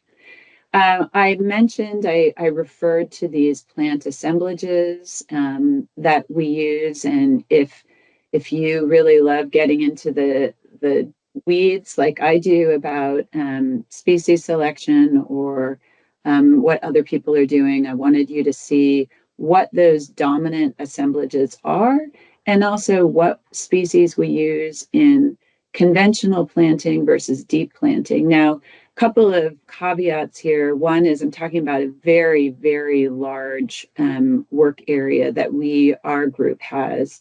So these are dominant species within roughly the 6 to 20 inch precip zone, mostly representing what we do in the Yakima Basin, but to in a lesser extent in the Middle Columbia. They're species that are selected largely because of their higher survival rates and being good colonizers that are dominant in relic native plant communities. So we definitely select species based on their ability to provide the functions that we're looking for. So I'm going to jump now into deep planting, which is a method that we use where soil moisture is usually between 2 or 3 and 6 foot depth. We place tall plant material, which is rooted with those root masses into moist soil, so into the capillary fringe zone, using mechanical methods like this skidster mounted auger. We've also used excavator mounted augers at the right. We also use a hydraulic ram through contractor. There are a couple contractors that use this technique. So this is a 6 foot steel shank that is pushed in the ground, and then this tall plant material is dropped into the hole. This is another site that shows the steel shank pushed all the way into the ground. Regardless if we're using augering or the hydraulic ram, we need to backfill. And this is a contractor who is using a modified ripper tine to push soil back into the hole. You can also just do this with shovels and a crew. But getting that moist soil contact along the stem is very important. So when I'm talking about tall plants, what I mean are these 5 to 10 foot tall stems on top of elongated root masses. And we've used root masses that have been produced that are up to 18 inches long. So they can be quite large. Then they give us even more bandwidth to play with when we're trying to put them deep in the soil. We leave a minimum of a foot of the stem, preferentially greater than 5 live buds or leaf nodes above ground with a fall installation. And it's very important to focus on the fact that only adventitious rooting species are used. So those are those species that are capable of producing roots from a part of the plant that is not root tissue. And those are riparian species that are adapted to the inundation and sediment deposition in the stressful flooding environment. So there's meristematic tissue that's present, and the stress stimulates a hormonal response. So it's a small group of species. We have 3 or 4 willows that we use, cottonwood, and then these bottom 3 species as you'll see in some of our outcomes, have still decent but lower survival than other species, than the willows in particular.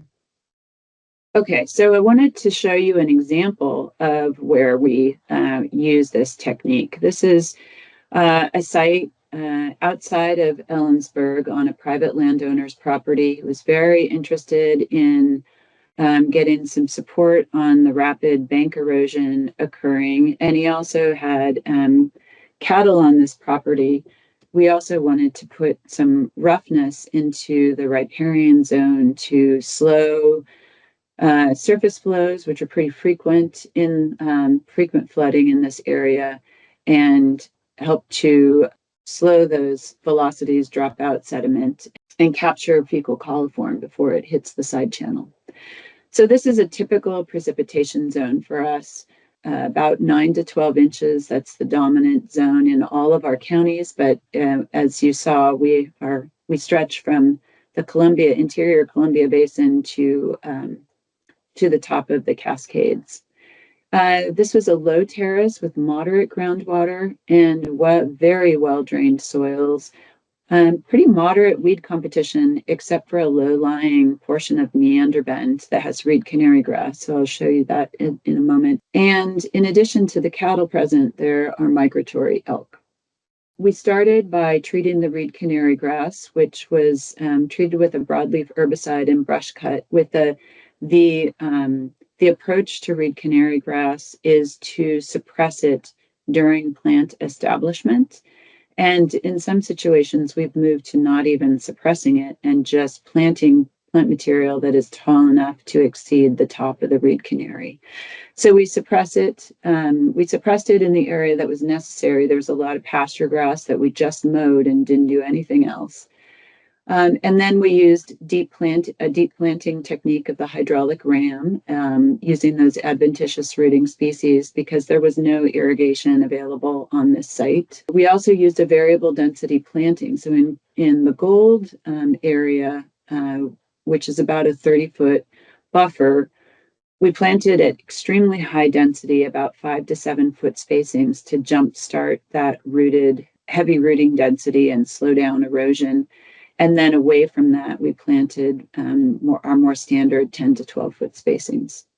We also installed a 7 foot tall electrified cattle and elk fence, which was a design that was desired by the landowner, and it seems to be working very well. So what we found at this site after the first year, this was planted relatively recently, after 1 year, we had over 73% survival, which is pretty typical for our projects, really being a lot of variability among species. Highest survival representing the greatest bulk of our species were willow species. Sadly, cottonwood was one of our target overstory canopy species, and even in the first year, only less than 70% survival. The other real low survival is our Ulmus incana, or mountain alder, which is our dominant alder in our 9 to 12 inch precip zone. Although above 60%, and as you'll see at the end, still within the threshold of what we define as success in our very harsh conditions of the east side. So I wanted to jump now to conventional planting, which is, I think, what most of us think of in our mind's eye when we think of riparian restoration, which is either by hand, like the volunteers assisting our restoration technician crew here, or assisted by augering holes using a skid-steer mounted auger. And we can use any variety of plant assemblages with this planting technique, as I'm sure most of you know. However, irrigation is required at almost all of our sites when groundwater exceeds 2 or 3 foot depth. And again, that's groundwater during the low flow period of the year. This is an example of a site, and I'm just showing, I'm not going to talk about the details of the site, but a site that had a low terrace where we were able to do conventional planting, and a high elevation, or a moderate elevation terrace, excuse me, that was 3 to 4 feet above summer flows, and that where we did irrigate for a couple of years. So why would we irrigate? You may not have these challenges over on the west side, or maybe you do in some rain shadow zones. But we're in, as I said, most of our planting areas are in the 6 to 20 inch precip zone. And when groundwater is exceeds 2 to 3 feet, we have seen projects do exceedingly poorly with less than 30% survival without irrigation. We know that we're speeding root development when we irrigate, and that's really what we want. We want to help those plants be as effective as possible at extracting moisture from the soil in our droughty growing seasons on the east side. So overall, really increasing plant survival and helping us to meet our goals. The way that we do this is by planning for irrigation for 1 to 2 seasons with deep, infrequent watering.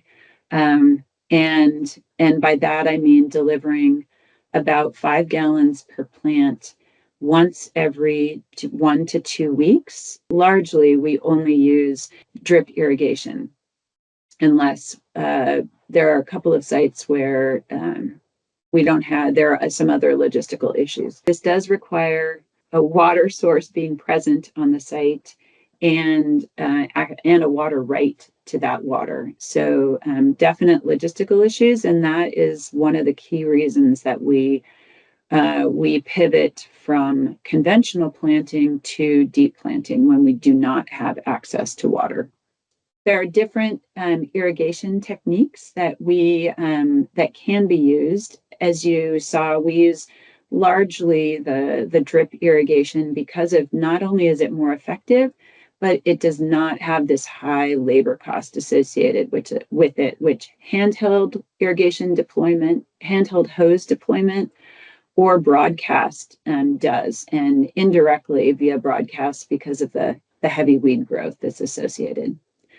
Okay, I'm going to run very quickly through a site that is in the Cle Elum area that has very deep groundwater, well-drained soils, elk, deer, and moderate weed pressure. So this was a conventional planting that did have irrigation and irrigation rates associated with it. And we selected transitional shrubs and conifers because of the deep groundwater that was 6 to 8 feet at summer flow. So established the drip irrigation the first season after planting, and we also installed a temporary elk fence, which has now been removed in year 4. And this is the last season that we'll be doing weed management at the site. So what we saw here is initially really high performance of plants, almost 90% survival across the site, that dropped to about 70% survival. And then after irrigation was removed, still stayed fairly stable. So really expected a deeper drop in survival after irrigation was pulled.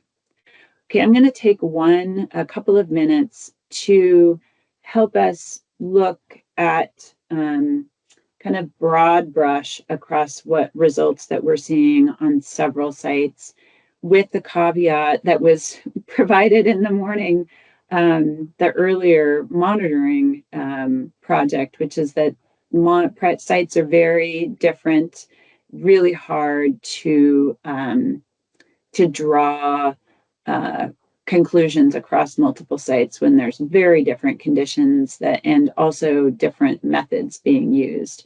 But some of the things that we can say is that using conventional planting, and this is data that you just saw, this is the site that I just showed you, even with variations in groundwater, what we're seeing is a drop off of 5 to 10% from year 1 to year 2. And many of our projects are hovering around that 70% survival, which again is the threshold. This is an unusual site, and there are some areas that had very, on the far right, that had very high groundwater elevations that may have influenced that extraordinarily high early survival, and that's still going on today. So we still haven't seen these 2 sites where irrigation is removed, but we are anticipating that there will be some mortality following pulling the irrigation. We pulled the irrigation, but we don't have those results yet. We also plant live stakes, but extremely rarely. The only time we do that is when we're planting into groundwater, into wetland conditions in our project areas. In year 1 at these 2 sites, we saw reasonable survival, although those do drop off again. So just trying to give you a flavor of what we're seeing over here for what you see on your sites. We did monitor a site where the hydraulic ram was used to plant live stakes, and that had not excellent survival in the first year, and by year 3 we're at 35% survival. So that's a technique that we do not use regularly. In terms of the deep planting, I'm showing you 3 different sites that were planted with the hydraulic ram in year 1 and 2 data in this set of graphs on the left, and an augering site on the right. And again, very different sites, different soils, different depths to groundwater. But again, the takeaway here is that 50 to 60% survival by year 2 seems to be pretty typical for this method. And we're working on ways. We actually implemented a project this fall to look at different ways we're testing different methods within one single large site to increase survival. And again, in augering, different site, different conditions, but still by year 2 hovering in the 70 to 80% range at this very successful site.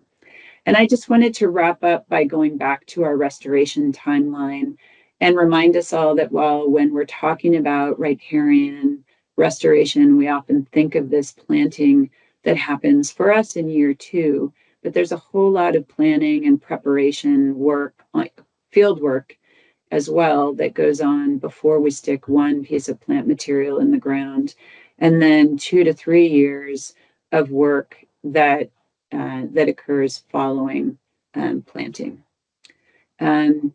So with that, and all with the goal to increase our survival and attain those riparian function goals.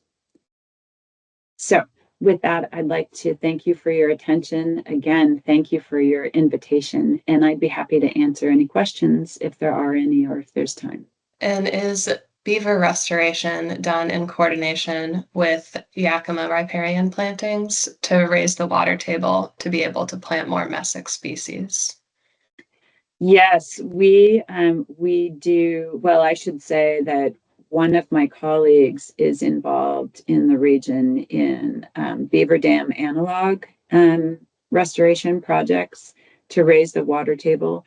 And he is working, we don't have an active beaver restoration program, but he's working with partners to get that started again. The Yakima Nation and WDFW at one time had a very active relocation program. Have you dug up some of the deep planted stock to understand root growth at various depths? No, but we have been talking about that in the planting trial that we did down on the lower Yakima River this year, because we are trying to tease out why we have lower survival when we know that material is in the root. The rooted plants are placed in moist soil. So it may have to do with air pockets along the stem. And so we're very interested to see if that's what's going on. But yeah, great idea. We're trying to figure out how to do that, but getting out to a restoration site and digging a 5 feet deep hole is very tricky at best. Do you have issues with damage to or failure of irrigation infrastructure from wildlife, humans, deterioration? And how would you minimize this issue, if so? Yeah, that's a great question. And we have, just for example, the last site that I showed you is about 9 acres on 3,000 stream feet. And we had 1 to 2 staff go out when we were watering once every 2 weeks. So they would spend a day. And as irrigation was running, they would walk through the site and check every emitter, check the pressure, and while they were also doing weeding. So it does require, it is not effortless, is I suppose what I want to say, to use drip irrigation. But if you've ever tried to water 4,400 plants with a tank and hoses, there's no comparison. By the time you watered them all, you'd be starting your watering program all over again. So it's just not effective. So what we use screens to manage plugs and check emitter valves. There is rodent damage, and that's repaired at the time of irrigation every 2 weeks. Is there a significant implementation cost difference between augering and RAM installation? And the hydraulic ram, not significantly, no. But they can't be used in the same soils. So augering is better in fine soils that are more cohesive. The hydraulic ram may work better in soils that are less cohesive, more well-drained, in sands, gravels, and cobbles that collapse. That's all I can say about that. I don't have any real comparison data on that. With deep planting, what method of hole excavation works best on very cobbly sites? Yeah, so you're just yeah. Okay. Yeah, we've tried using, early on when we started using this method, we were playing around with the auger, and we ended up, you can also dig trenches. We had an auger and an excavator on site and no access to a hydraulic ram. And we ended up using a 1-foot excavator bucket to dig 8-foot long trenches that were perpendicular or kind of angled perpendicular to the stream. And then we created these high density clusters in order to get down to groundwater. So because it was so cobbly that the holes were collapsing, we couldn't, after we'd auger a hole and it would end up being 2 feet deep. And have you explored reusing irrigation lines? And have you developed any strategies for rapid deployment and recovery of irrigation materials?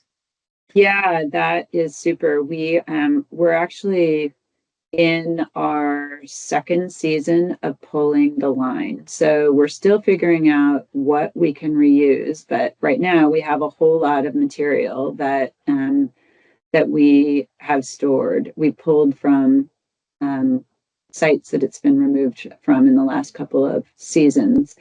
And our staff that are managing those irrigation deployment projects are pretty comfortable with the ability to reuse a lot of the material.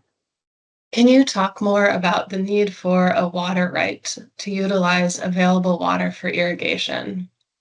That is, if you're staying under 5,000 gallons use in a day, do you still guarantee you have a water right, or are your plantings always more than 1,000 plants at a site?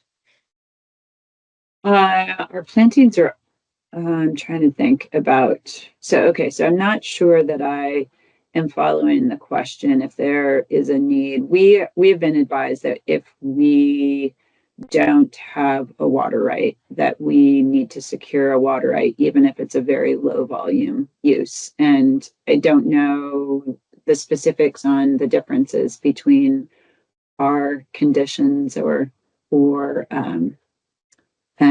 the questioner is coming from. And I'm not an expert on water rights. And what I can tell the audience is that the Eastern Washington Riparian Symposium is doing a 3-hour remote workshop on March 25th, and there'll be a couple of presentations on water use and water rights. So there will be somebody from the Department of Ecology talking about securing temporary water rights for riparian restoration irrigation. Our next speaker is Brenda Clifton. She's the Senior Restoration Botanist with Skagit River System Cooperative. Brenda is a plant ecologist with over 20 years of experience in plant biology and propagation. Ms. Clifton has a bachelor's degree in botany, and her master's thesis is in plant physiology. She's a certified professional wetland scientist with the Society of Wetland Scientists and was awarded Restorationist of the Year by the Society for Ecological Restoration Northwest Chapter in 2022. At the Skagit River System Cooperative, she manages the vegetation aspects of salmon habitat restoration projects, including designing projects, conducting vegetation surveys, and overseeing a native nursery with over 15,000 plants.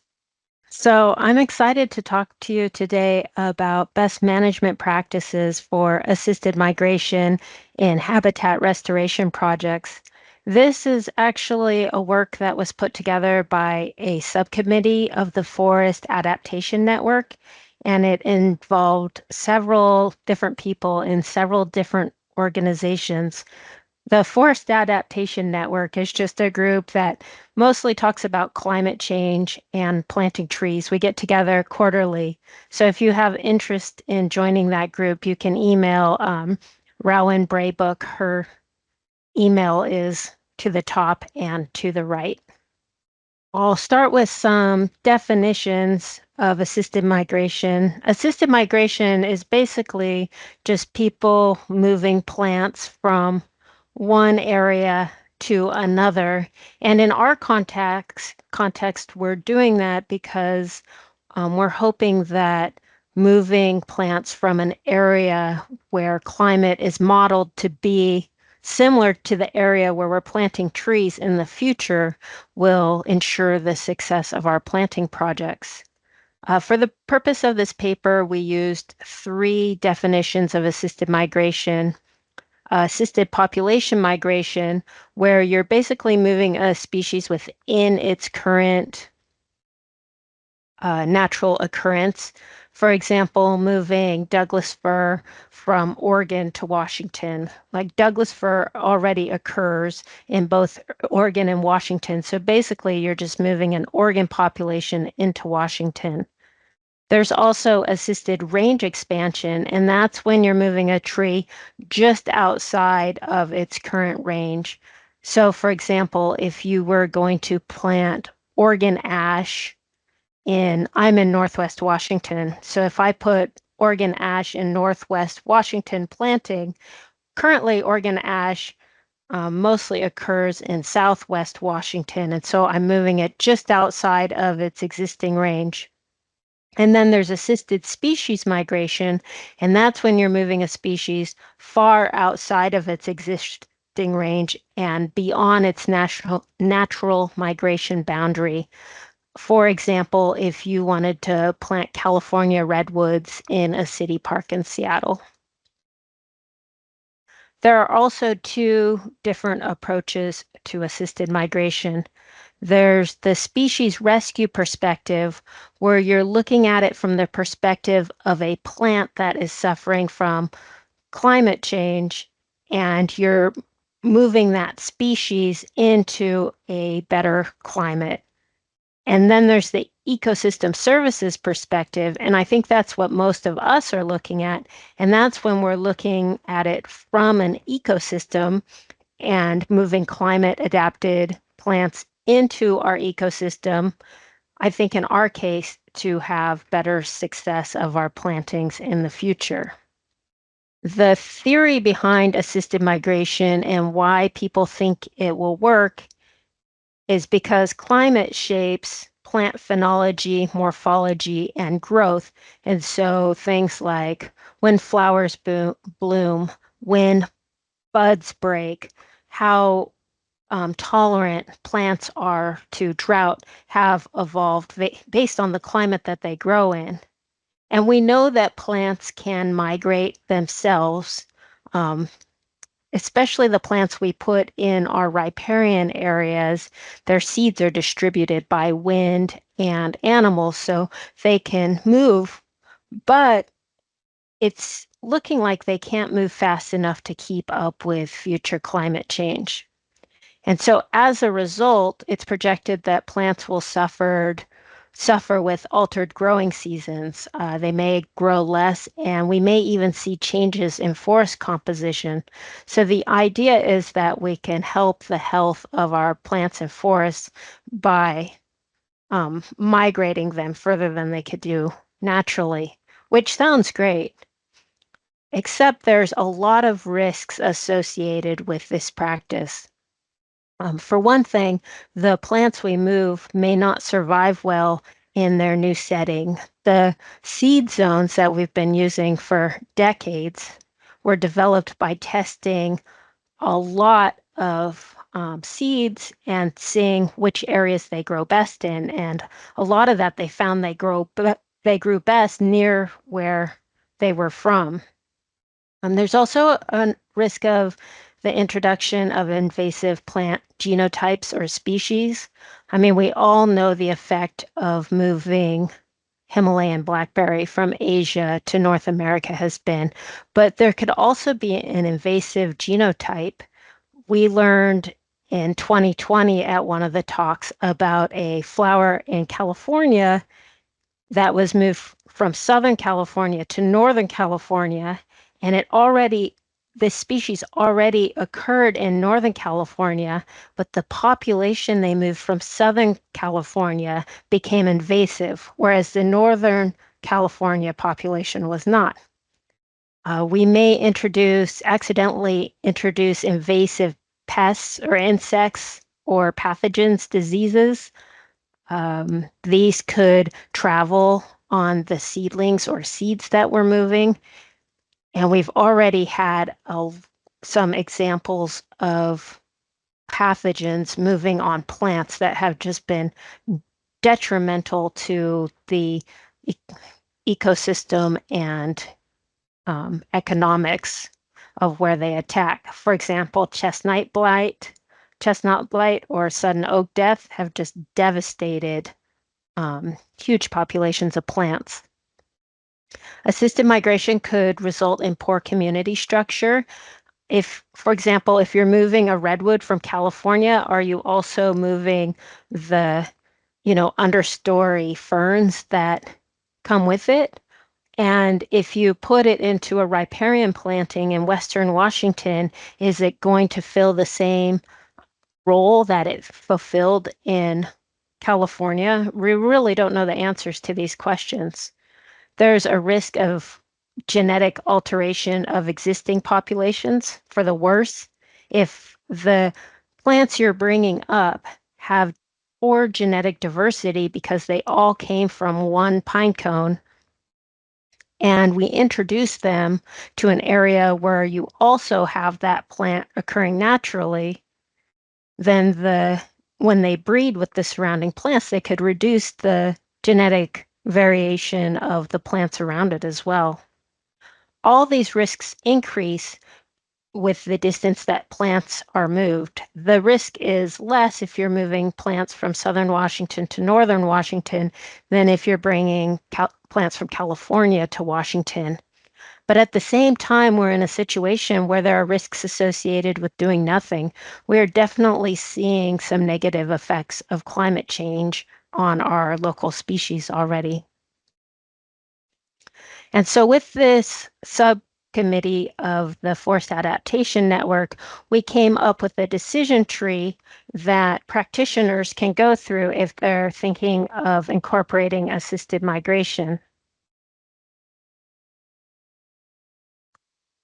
This table is divided into two sides. On the left is species rescued migration, but for this talk, we're going to focus on the right-hand side, which is ecosystem services migration, because we're looking at bringing in plants into an ecosystem or our restoration projects. I'm going to go through this tree step by step in the next couple slides. I sent this paper out to our listserv, but if you'd like a copy, feel free to email me. In order for us to better understand this decision tree, I'm going to use a real life example. The Department of Fish and Wildlife has a restoration project in the South Fork of the Skagit River. So the Skagit River is in northwest Washington, and it runs from Canada into the Salish Sea. When it gets to the city of Mount Vernon, the river splits, and this restoration site is in the South Fork in the Skagit Delta, right above salty water, but still influenced by tides. So this island had been farmed and diked for many years, but last summer, the Department of Fish and Wildlife had a construction project where they breached the levee in many spots and cut in a bunch of channels so fish could access the site. Now we are planting along these channels.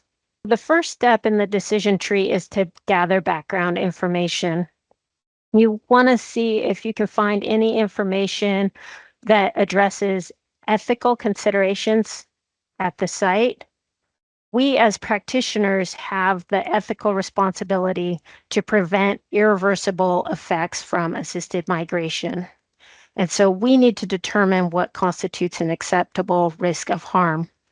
Another really important ethical consideration are what cultural species we have in the ecosystem we're working in, and we have to make sure not to harm these cultural species. We also need to think about ecological issues. What are the priority species and ecosystem functions for which assisted migration can be considered? If we're doing a riparian restoration project, we are probably pretty well versed in the function of the ecosystem that we're working with.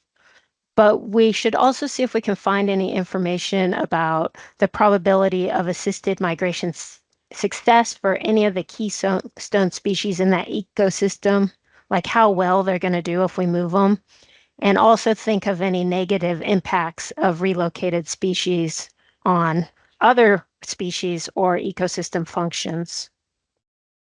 And there may be organizational concerns. Are there any laws or policies in your organization on how climate adaptation should be approached?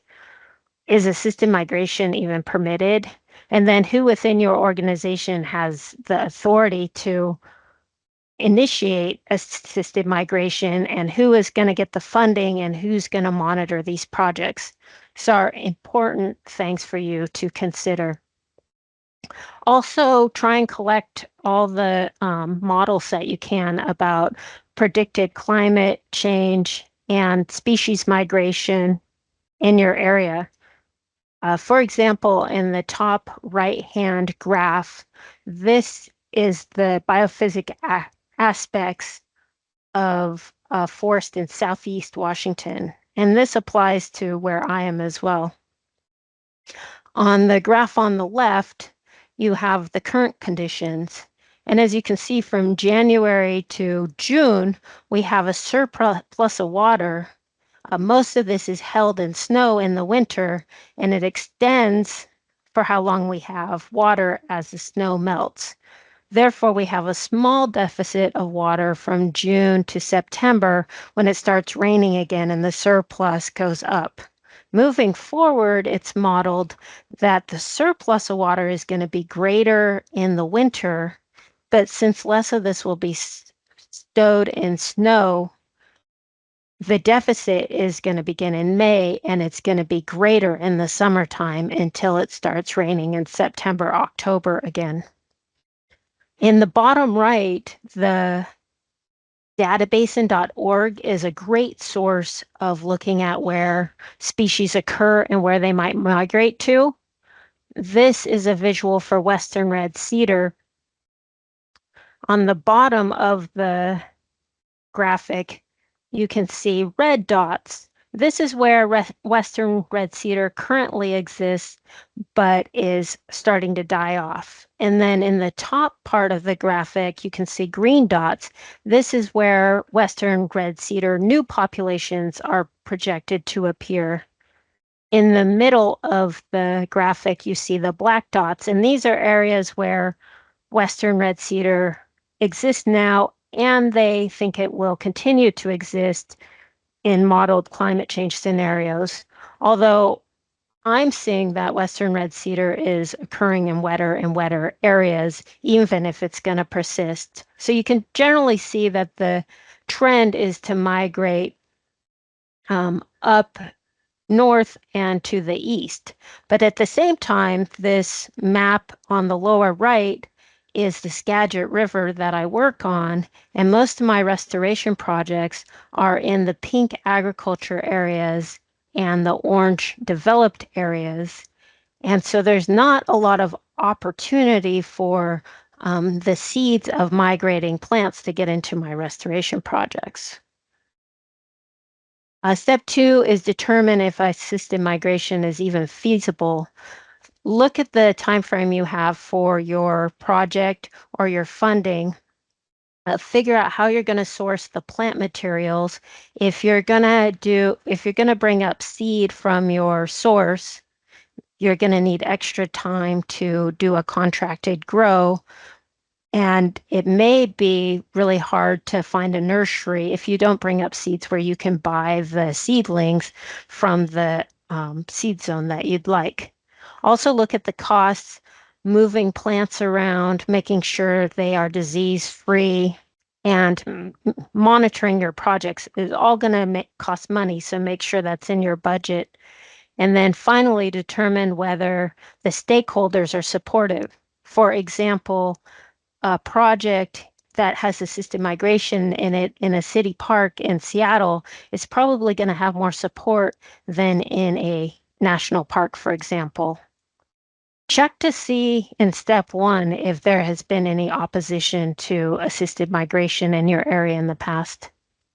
So step 4 is identifying which species in your planting are at risk from climate change. Species that I came up with were, of course, Western red cedar. As you can see in the picture below, we're already seeing thinning of branches, branches dying, whole tops of trees dying, and yellowing in trees. And these are all signs of stress from climate change. But other species I thought would be worth considering were Western hemlock. It actually has a hard time transitioning from fall to winter if there's not a cold period before a hard freeze. I have seen die off of Western hemlock if it goes straight from summer into winter. Red alder is another species I considered since it really likes the wet areas. I also thought about Douglas fir. I know they're already seeing some effects of climate change in the Willamette Valley. But since there's so much risk associated with assisted migration, I decided to stick with the species that is the most at risk from climate change. So for this example, I'm sticking with Western red cedar. But if you would like, you can run through this decision tree with each of these species to see if it's appropriate to do assisted migration or not. So step 5 is to determine the geographical scale of your action. I already know that I'm doing assisted population migration because I'm working in an area where Western red cedar is already appropriate, and then I'm going to bring in Western red cedar from somewhere else. But I use the seed lot selection tool to determine where exactly I'm going to source those seeds from. If you're curious, in 2020, we did a whole presentation on how to use the seed lot selection tool. It's on the Skagit Watershed Council YouTube page. And so you can learn exactly how to set it. But in brief, the blue pointer is where our restoration site.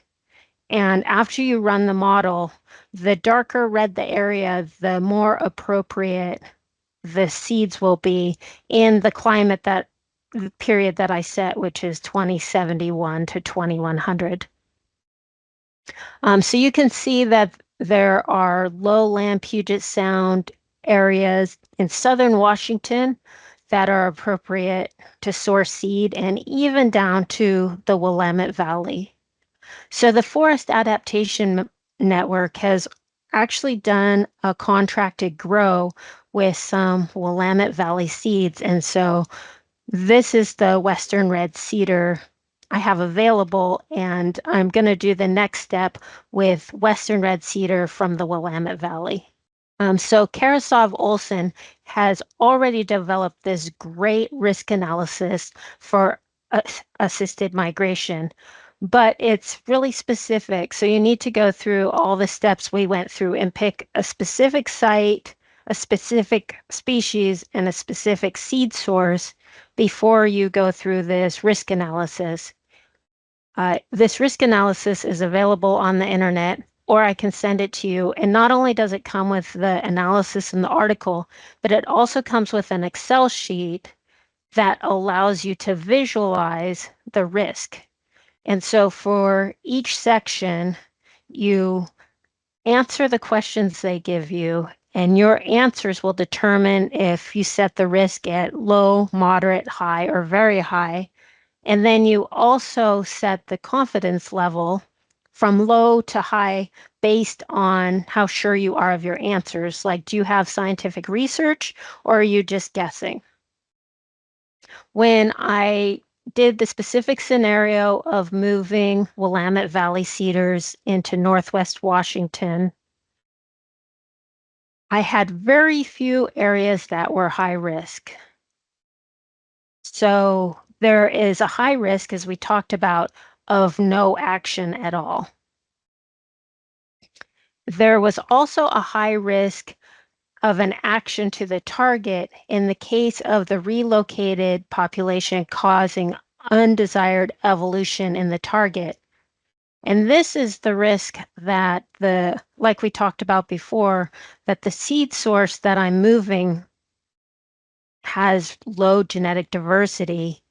And then when that population evolves moving forward, you'll kind of form a bottleneck in the population.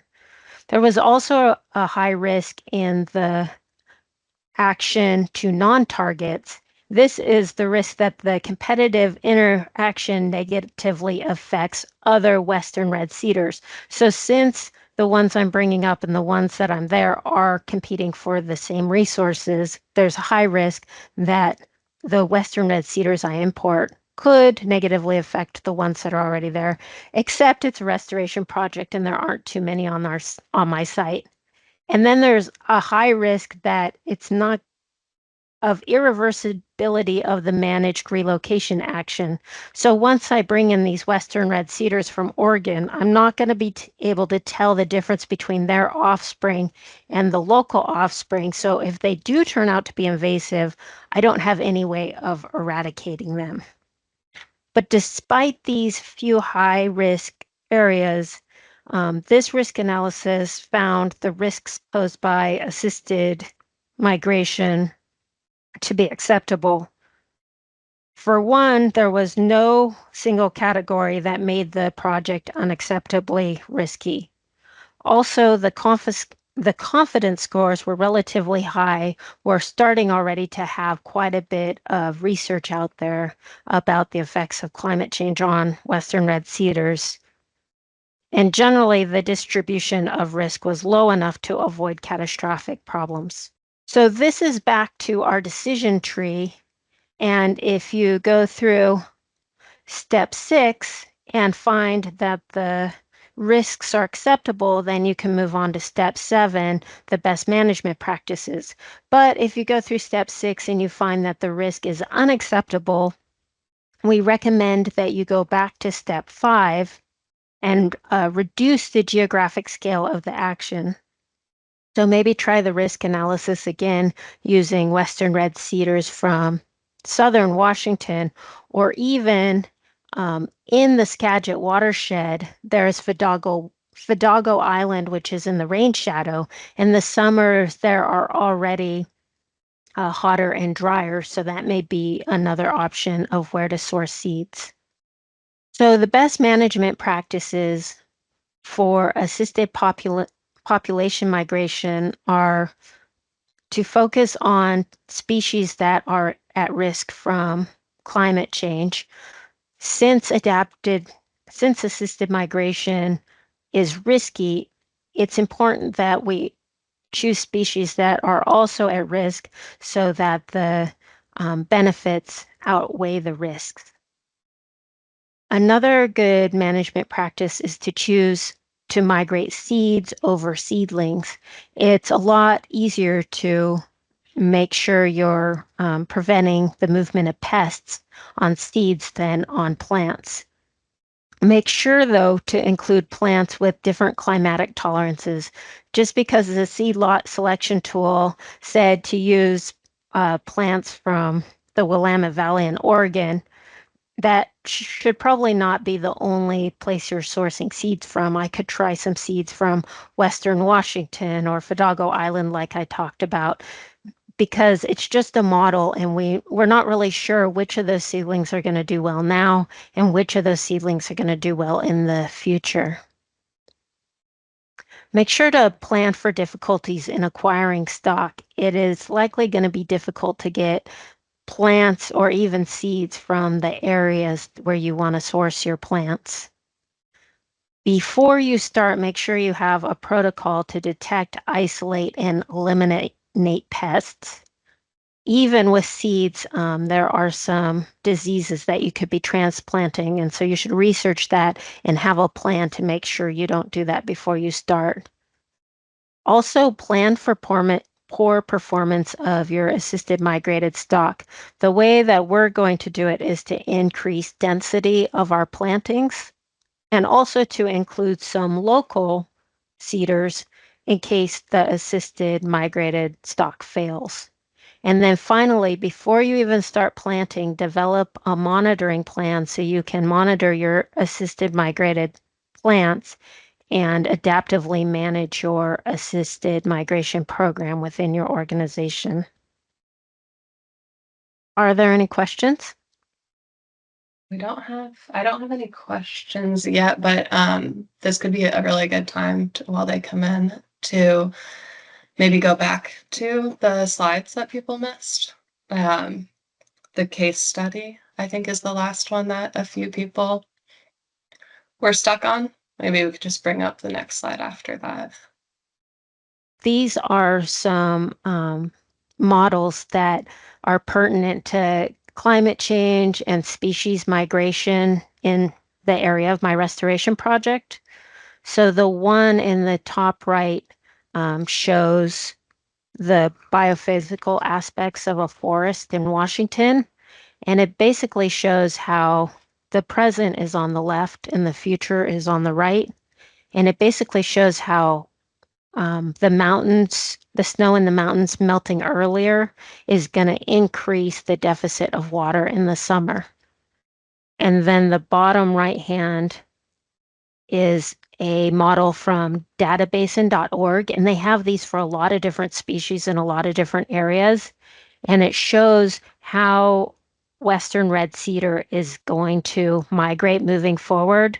The red areas in the bottom are where it occurs now, but it's dying off.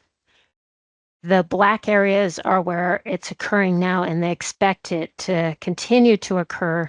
And then the green areas in the north are areas where it's modeled to occur moving forward. So you can kind of see the migration of the cedar moving north and east. And then finally is a land use map from the Skagit River where I plant trees, showing blockages to natural assisted migration, mostly in the form of agriculture in cities, to let me know that the natural migration of the cedars is not necessarily going to put climate adapted species into my planting. I'm probably going to have to put them there myself. What's your view of redwood assisted migration? I think that and I haven't done the risk assessment for that species, but I think in my restoration plantings, it would be too risky. Whereas perhaps if you did the risk analysis for a planting in a city park, it would be less risky. And so I think you need to look at it on a case by case basis. Okay. And do you know of any evidence of phytophthora being introduced to Washington through assisted migration plantings? No, but I do know that it's already in southern Washington, Phytophthora, sudden oak death. And I do know that when they did genetic analyses of forests in California that had been decimated, they traced the disease back to native plant nurseries. And so, yeah, it's very high risk. But there's a program where nurseries have to be certified as sudden oak death free. And so you can check with the nursery you're getting plants from and make sure that they have this certification before you source plants from there. Right. And have you used very small and isolated plant populations as indicators of what species may do well as an assisted migration species?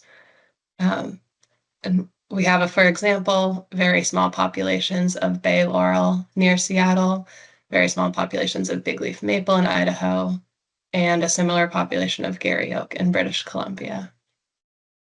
Yeah, I don't consider it part of my assisted migration program, but I am trying in general to increase the diversity of the plants in my nursery.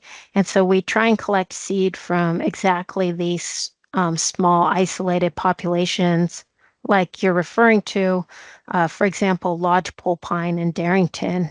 It's actually come from Eastern Washington into Western Washington in that small area based on the lahar making the soil so well drained. And so we are targeting those isolated populations for the plants that are in our nursery, but we're only sourcing them from the Skagit watershed so far. And do you have experience incorporating ponderosa pine into your plantings? No, I also feel very strongly that when I did the risk analysis, it would come up as pretty high risk. And also traditionally, it is harder for your plants to survive now when you move them from east to west instead of south to north. So it's likely that plants from Oregon, Western Oregon and California will do better here now than plants from Eastern Washington. I think that's associated with needle cast, like fungal diseases. What metrics are you using to define when migration is too risky? So Karasov-Olson give you a few metrics that decide that it is too risky. One is the confidence level is really low, like you don't have enough information to be sure about your answers. Two, there's a single category that makes the project too risky, like for example, under risk of 5 spread and invasion, if Western red cedar had the traits of an invasive species, and that turned out to be, very high risk, I mean, you'd just look at it and be like, no. Or maybe under 6 adverse socioeconomic values, if there turned out to be a high risk to a culturally or economically important species, that would be a line where I'd be like, no, this is too risky. I'm hoping with Western red cedar, which is a cultural species, that we're helping it instead of hurting it. But generally, the risk assessment, you have to determine for yourself what level of risk you think is too risky. They give you a few guidelines, but this is to help you visualize and really think about the risks involved. Could you share the Forest Adaptation Network information again? And it's Rowan Braybrook. The Forest Adaptation Network is sponsored by the Northwest Natural Resource Group, and her email is to the top and to the right. We usually just meet quarterly, and there are presentations about planting trees and climate change, and then some subcommittees that are working on things like best management practices. Do you have any examples of situations or species that are too risky? We just finished developing our decision tree, and so I actually haven't gone through the decision tree with any other species except for Western red cedar. But step, I think 4 is to determine what species are at risk from climate change in your area. And I think any species that's not already at risk for climate change, it would be too risky to use assisted migration with that species. So maybe like black cottonwood, where it's, really diverse, it occurs all over the country. We're not seeing any negative effects. If you can't justify that the species is at risk from climate change, you can't counteract the risks that are associated with assisted migration. I have one more question. So how is this all tracked so we can know where we are sourcing seeds from in the future? So for me personally, we have a spreadsheet, and it lists where the seed sources for all of the seeds that we grow in our nursery, or the seed. When I purchase plants, I have records of all the seed sources. And then my plan for the restoration project is I'm going to plant the assisted migrated plants in groups of maybe 100, and the local plants in groups, and I'm going to flag them all and then GPS where they are planted. So in the future, I can monitor which of these groups are doing well and associate it back to where I source the seed from. We have a request to see the step 3 slide again, too. I think that was one that some people missed. I think I missed that myself because I think I counted wrong. See, step 3, I think, is identify species at risk. Let me look at my table. So, I skipped step 2, which is determine if assisted migration is necessary. That was my bad. And then step 3 is determine if assisted migration is feasible. Mm-hmm. But that all comes back to, are there plants in your planting that are at risk from climate change? And how much time did it take you to gather background information and run through the decision tree and risk analysis for the Western red cedar example? 3 or 4 hours. Of course, since these are ecosystems and species that I work with all the time, I had a lot of information already collected. So for our first speaker here this afternoon, we have Peter Guillozet. He's the Orcas Preserve Steward for the San Juan County Conservation Land Bank. After earning a BS in Biology and Botany at Humboldt State University and an MS in Population Ecology in North Carolina, Peter joined the Anacostia Watershed Restoration Program at the Council of Governments in Washington, D.C.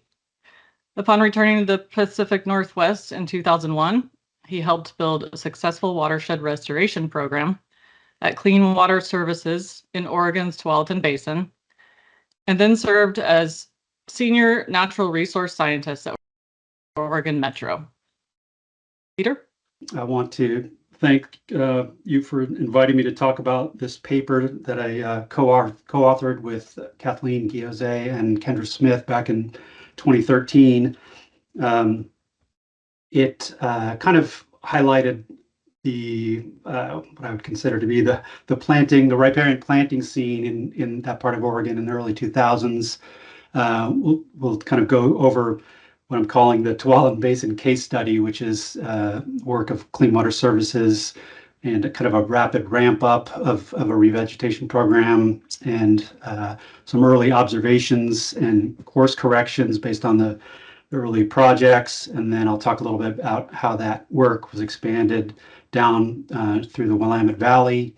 With the benefit of some years, I'll offer some later reflections and some of the refinements we made to the general riparian approaches, and then kind of try to tie it together with what I think are some common themes of successful revegetation efforts.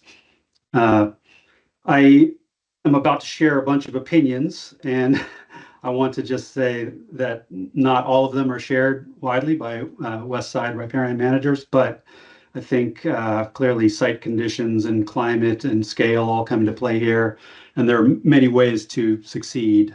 We've seen some great examples of that from others here today. And lastly, I just want to thank former colleagues at Clean Water Services for sharing kind of up-to-date information, and to credit the hundreds of people that helped make all this work possible, including the nursery owners and their production staff, the revegetation and spray crew contractors, the plant cooler owners, very cold cooler managers, agency partners, funders, and ultimately the hundreds of riparian landowners who allowed and in many cases embraced this work. So there were basically, I think, two predominant approaches to planting in Oregon in the early 2000s, Western Oregon in the early 2000s. One was the industrial forestry or small woodlands model, which kind of focused on planting smaller bare root trees, primarily conifers, at wide spacing in a grid layout often, and then focusing maintenance on managing competition, which unfortunately is primarily native shrubs and hardwoods.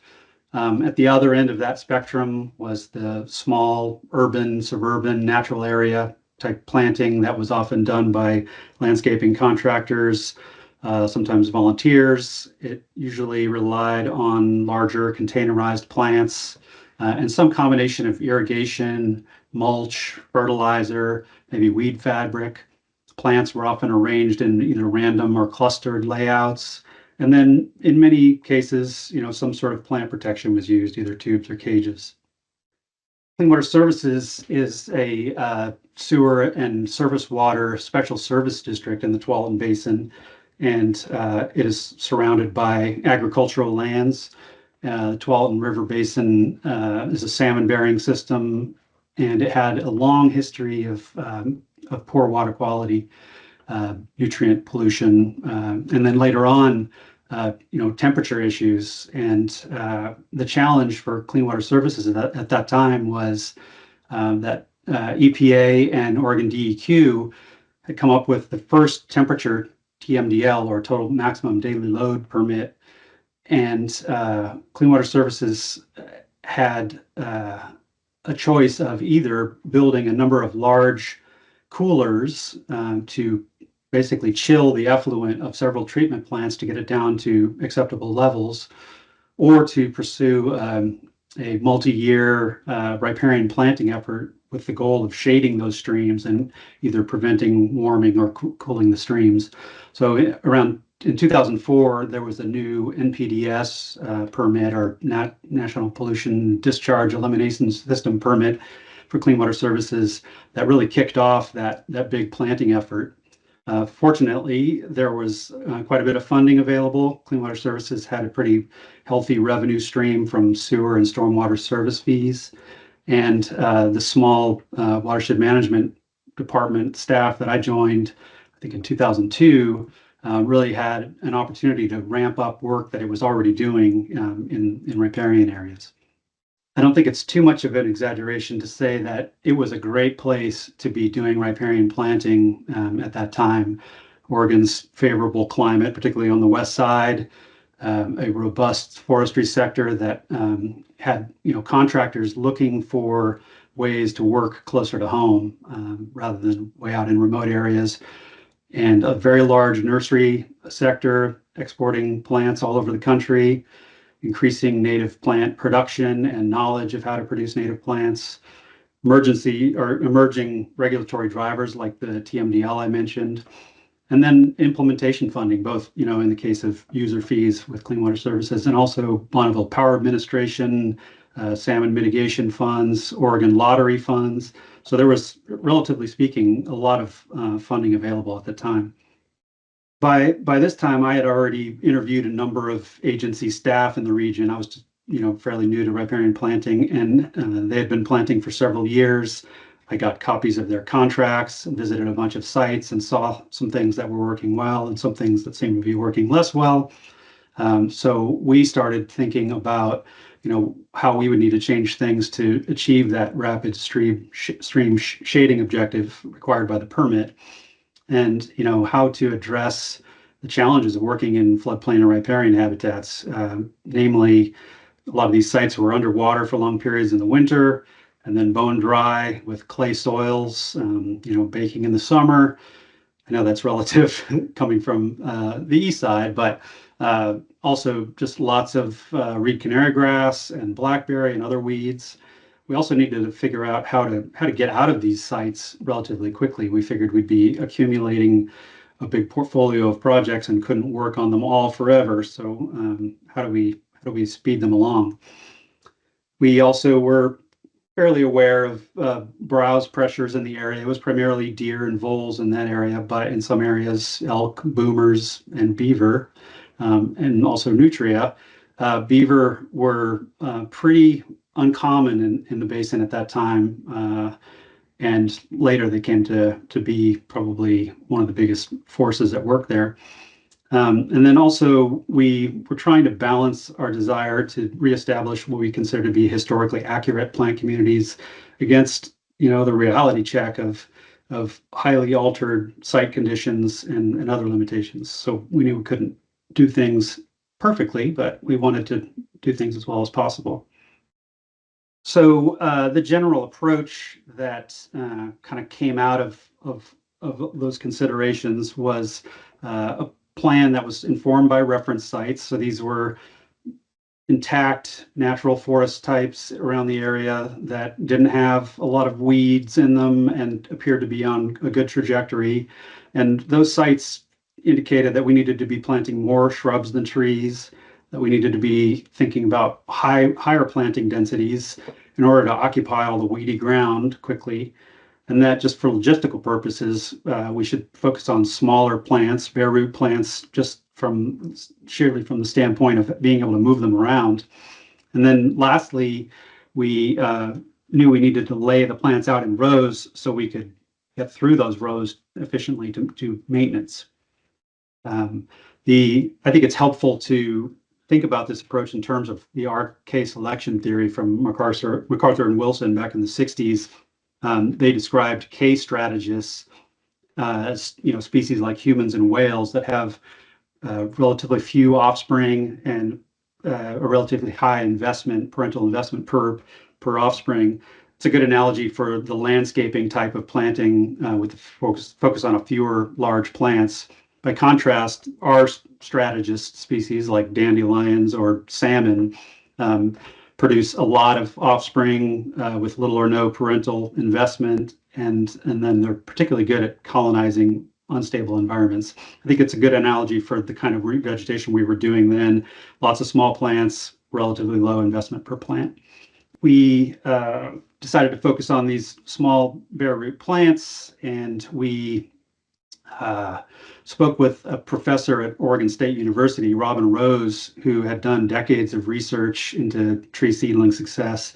He developed something called the target seedling concept, which sought to identify seedling qualities that maximize the likelihood of their successful establishment in the field. And these were things like root volume, root fibrosity, ideal shoot to root ratio, caliper height ratio. And we use those to kind of inform our nursery contracts to try to select ideal plant sizes and encourage those types of qualities. So the general strategy was, to take those contracts that we got from others and refine them into long-term master contracts for bare root plant grow out with multiple nurseries, revegetation crew contracts to handle all aspects of site prep, planting, and maintenance. And then we rented a centralized plant cooler from a private company that wasn't using it during those months. We started planting initially on publicly owned natural areas, parks and natural areas in and around our or in our service area. But we knew it would be easier to try to prevent warming of these streams than to try to cool streams that were already warmed. And we also knew that most of the riparian land was in the agricultural areas outside of our jurisdiction. So we teamed up with the Tualatin Soil and Water Conservation District, and which at the time was a tiny organization, and we together developed what became known as the Enhanced CREP program. So we took the Federal Conservation Reserve Enhancement Program and then enhanced the soil rental payments to make them competitive with local farm yields. We also paid for all the plants, paid for all the contracting, and helped hire and pay for their first staff person to manage those projects. As you might imagine, it took several years to get those initial projects up and running. There was some skepticism, but eventually there was a waiting list, and that program is continuing today. Very healthy program, and if you're interested in learning more about it, I would encourage you to reach out to the Tualatin SWCD. One of our earliest observations was that irrigation systems really weren't working for us. They proved unreliable. Batteries on timers were dying, pipes were cracking, and maybe more importantly, the systems were watering the weeds, the competition. So we switched over to targeted watering using firefighting crews and tanker trucks. That was kind of interesting. It proved quite costly and inefficient, I think. We only did it for a season or so. And, we also ran into some water rights issues there. So our general pivot on the irrigation was to focus on interplanting in the second year of a site. So we would factor in about 25% of the original plant numbers and come back and just interplant with things that were a little more drought tolerant. We'd shift species downslope on harsher sites, etc. We also focused on moisture conservation via ring sprays, and I'll talk more about those later. Another observation was that our herbivory management wasn't very cost effective, but sometimes it was absolutely critical. We, as I mentioned, we had mainly deer and voles in the beginning. And with the deer, we used the interplanting to replace plants that were getting hit hardest with more browse tolerant species. With voles, the annual ring sprays really solved that problem by keeping openings around each plant.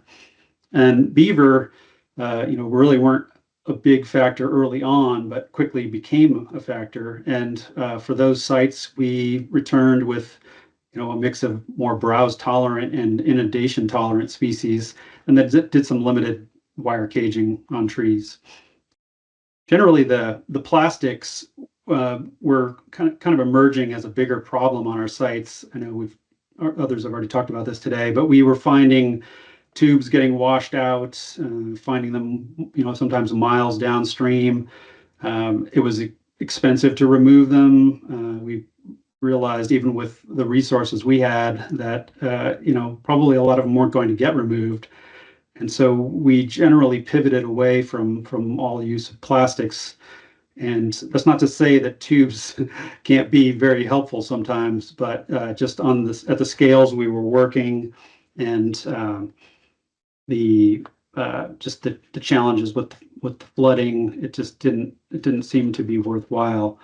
The interplanting turned out to be a great way to account for herbivory, and I think ultimately more cost effective than trying to protect each plant. I know herbicide use can be controversial in many areas, but I would probably argue that that ring spray treatment is the single most effective thing we were able to do to reduce competition and to just keep the voles away. This is just some aerial photos showing layout and spacing. The photo on the left is about a 6-to-1 or 7-to-1 shrub to tree ratio. This is a stream that we remeandered, and so it was basically a blank slate. But you can see the rows, curved row layout with the ring sprays very visible. And then about 8 years later, the rows have largely disappeared. The canopy is well developed, multi-layer canopy. Just another site. This one is all shrubs, so shrubs only. This is down in the Mid Valley, but after several years, those shrubs were up to the height of the willows there on the left, and very little reed canary grass. That was entirely reed canary grass field and had been for decades. It's going back into the Tualatin Basin, just a few before-after photos. This is Fano Creek. You can see this is a year after planting, I believe, and this was another channel remeander project. That channel had been ditched and straightened. You could see the rows kind of curving around along the edge. That was all reed canary grass in the lower areas and blackberry in the upper areas. And then just a few years later, this is when we first started to understand the beaver potential in the area. The surface water elevation of this stream was probably 6 feet below the banks in the summertime before the project. And this is a summertime project in 2011 where there's water on the floodplain in the middle of the summer, beaver dams everywhere. The transformation of that site, mainly by beaver, but by providing materials for them, was really dramatic. It's another site a little further upstream on that same system. Another channel remeander project. This is the 6-to-1 shrub to tree ratio, I believe. And you could see just a few years later, roughly a decade later, that site had frequent trail flooding in the summertime, beaver everywhere.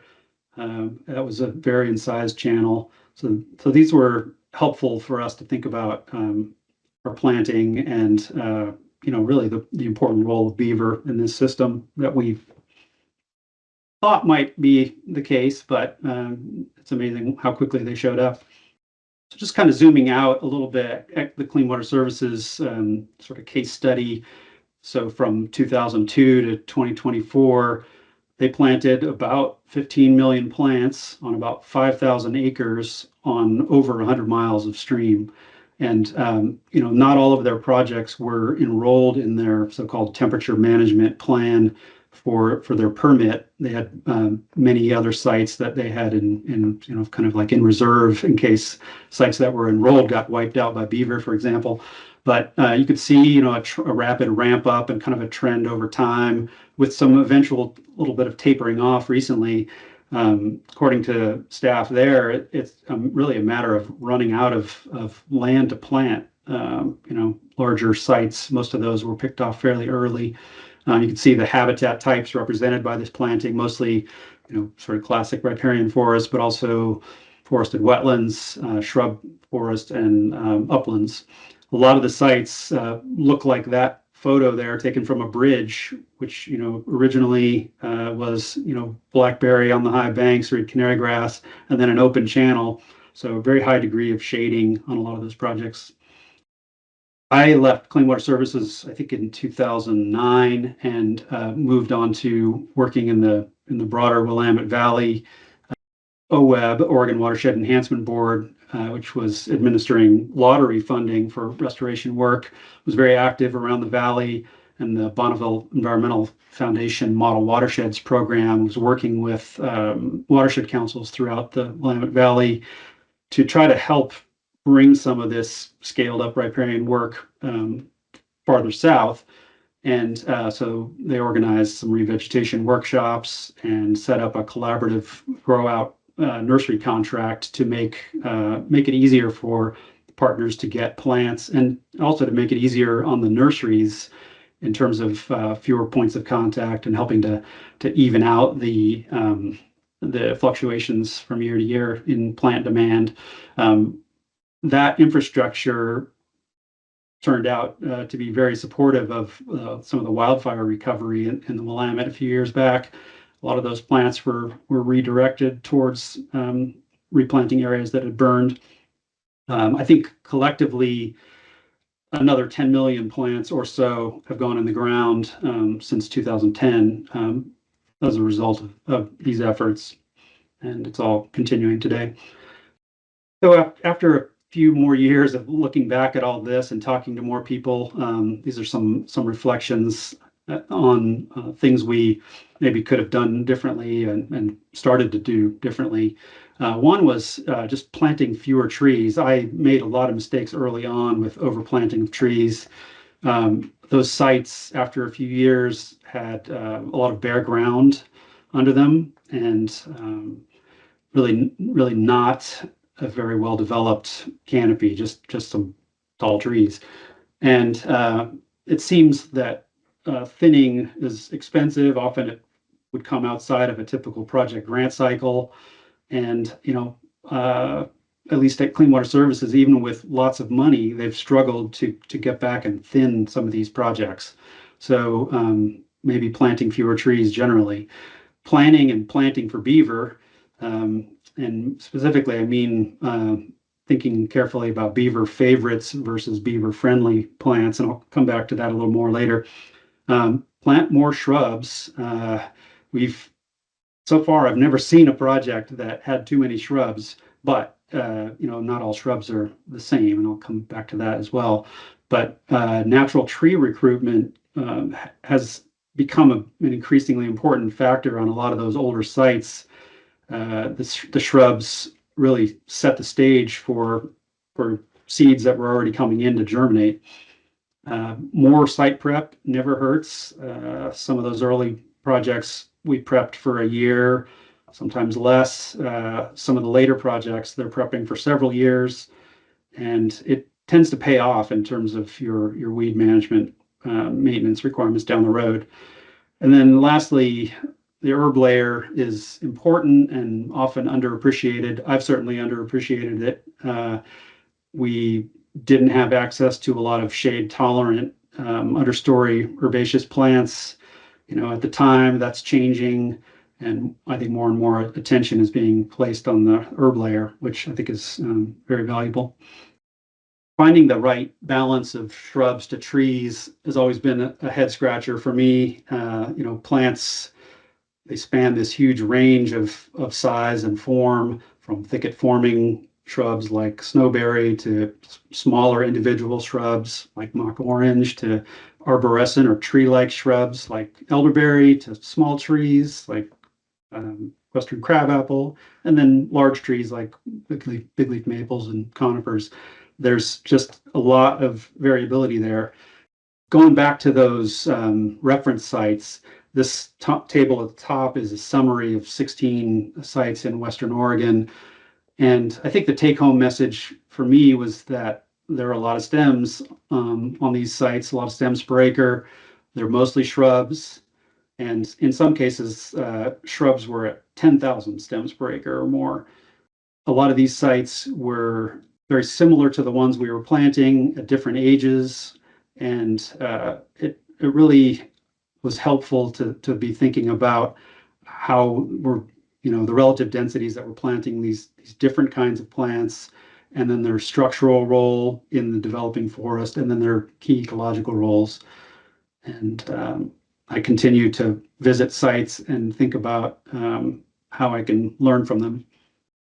Willows, as I think many of you know, are extremely effective. They're easy to acquire, easy to plant, relatively speaking, and they grow really well. I think they're often overused. This is a site I planted, I think around 2005. It's called Raleighwood Marsh. It had been locked up as a reed canary grass field for decades, and I filled it full of willows. You can see they're oriented in rows.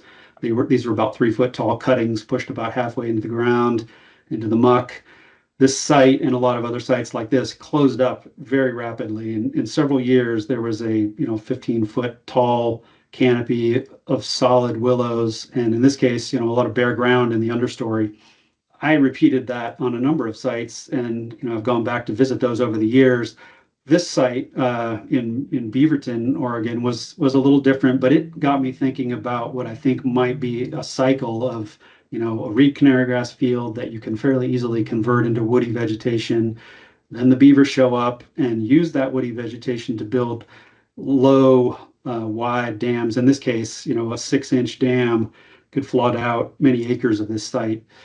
And then as the inundation period increases and the water depth increases, you end up losing a lot of those woody plants, and eventually start to see more open water. And then those beaver dams can blow out for lack of maintenance, lack of material. And then you start to see reed canary grass popping up again on the mud flats. Here's that same site from aerial photos. The 2003 photo was actually a previous planting effort using the irrigation. You can see the irrigation lines there. It was planted and pretty much everything died. It was a very wet, dry place with a lot of reed canary grass. So we went at it again in 2006, ripped out the irrigation systems and planted it with that other approach of high density, predominantly shrubs. And you can see how it quickly developed into a shrub scrub wetland plant community.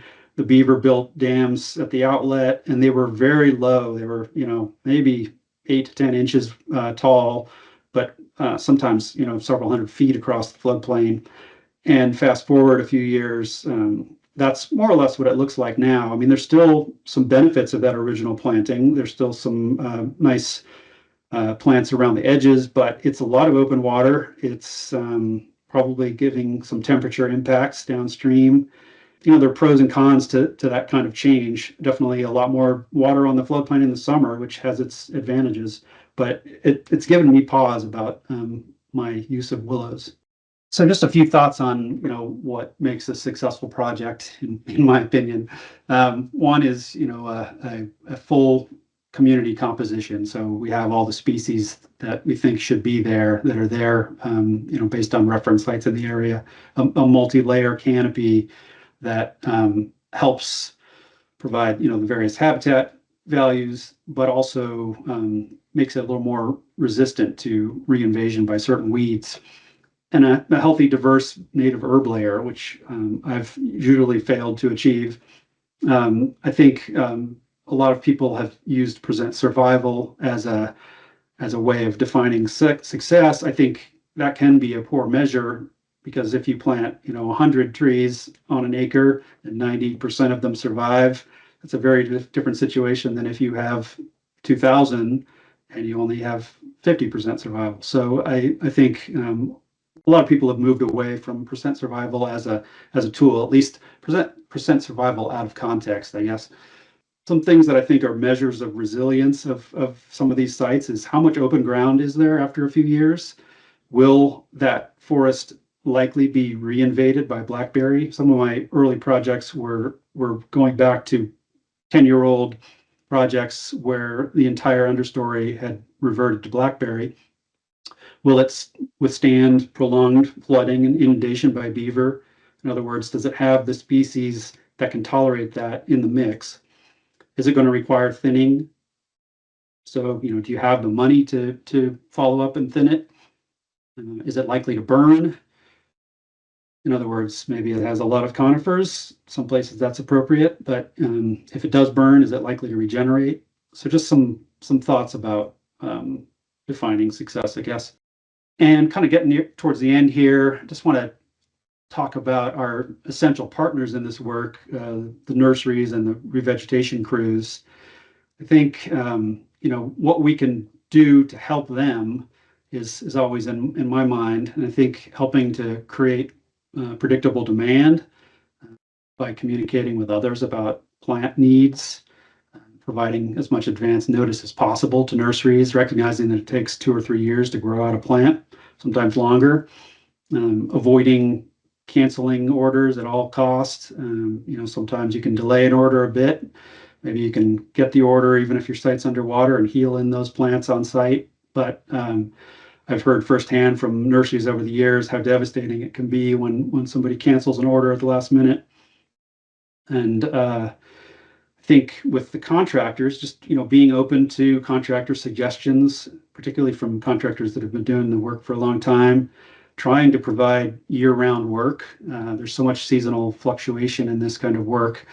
It's really key to make a model that keeps contractors employed year-round, and then working to try to standardize some of those practices so that people aren't coming to a site and having to do something they've never done before, or learn on the job here what it is they're there to do.